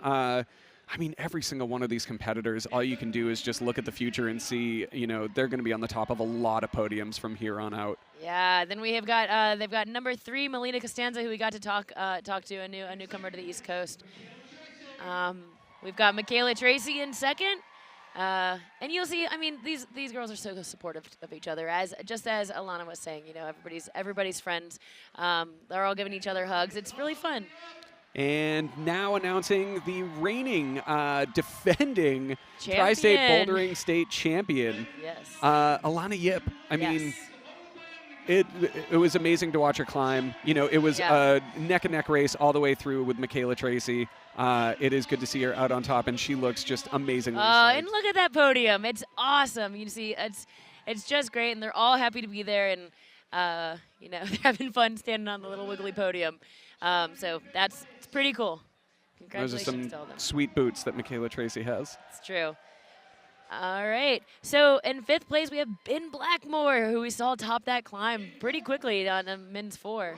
In 4th place, coming up, Raymond Hansen, another young and up-and-coming climber. Very, very impressive through that final round. True. All right. In 3rd place, we've got Teo Genison. It sounds like is the pronunciation. That's what we've been saying the whole time. It's true. It's true. Teo is there in 3rd place. He was one of our buys, and he's here in 3rd. Something you'll sometimes see is Teo will bring his kids up onto the podium with him. Oh, that's awesome. It's a little late, so they're probably in bed at this point. And then coming up on 2nd place, I mean, I'm going to let you announce this. I mean, fan favorite, local climber. Yeah, of course. Yeah, in 2nd place. We're going to see him presenting 2nd place to Jeff Tan. It was wonderful. Wonderful to see Jeff come out and climb really well. And you can hear the crowd going crazy because, you know, he's a local. So, I mean, one thing you can count on in every Tri-State competition is Jeff Tan doing a backflip. Totally. I'm psyched that continues throughout. You know, wearing the signature cap and the Superman tank top. Congratulations to Jeff Tan. All right, and in 1st place, we've got Carlo Traversi.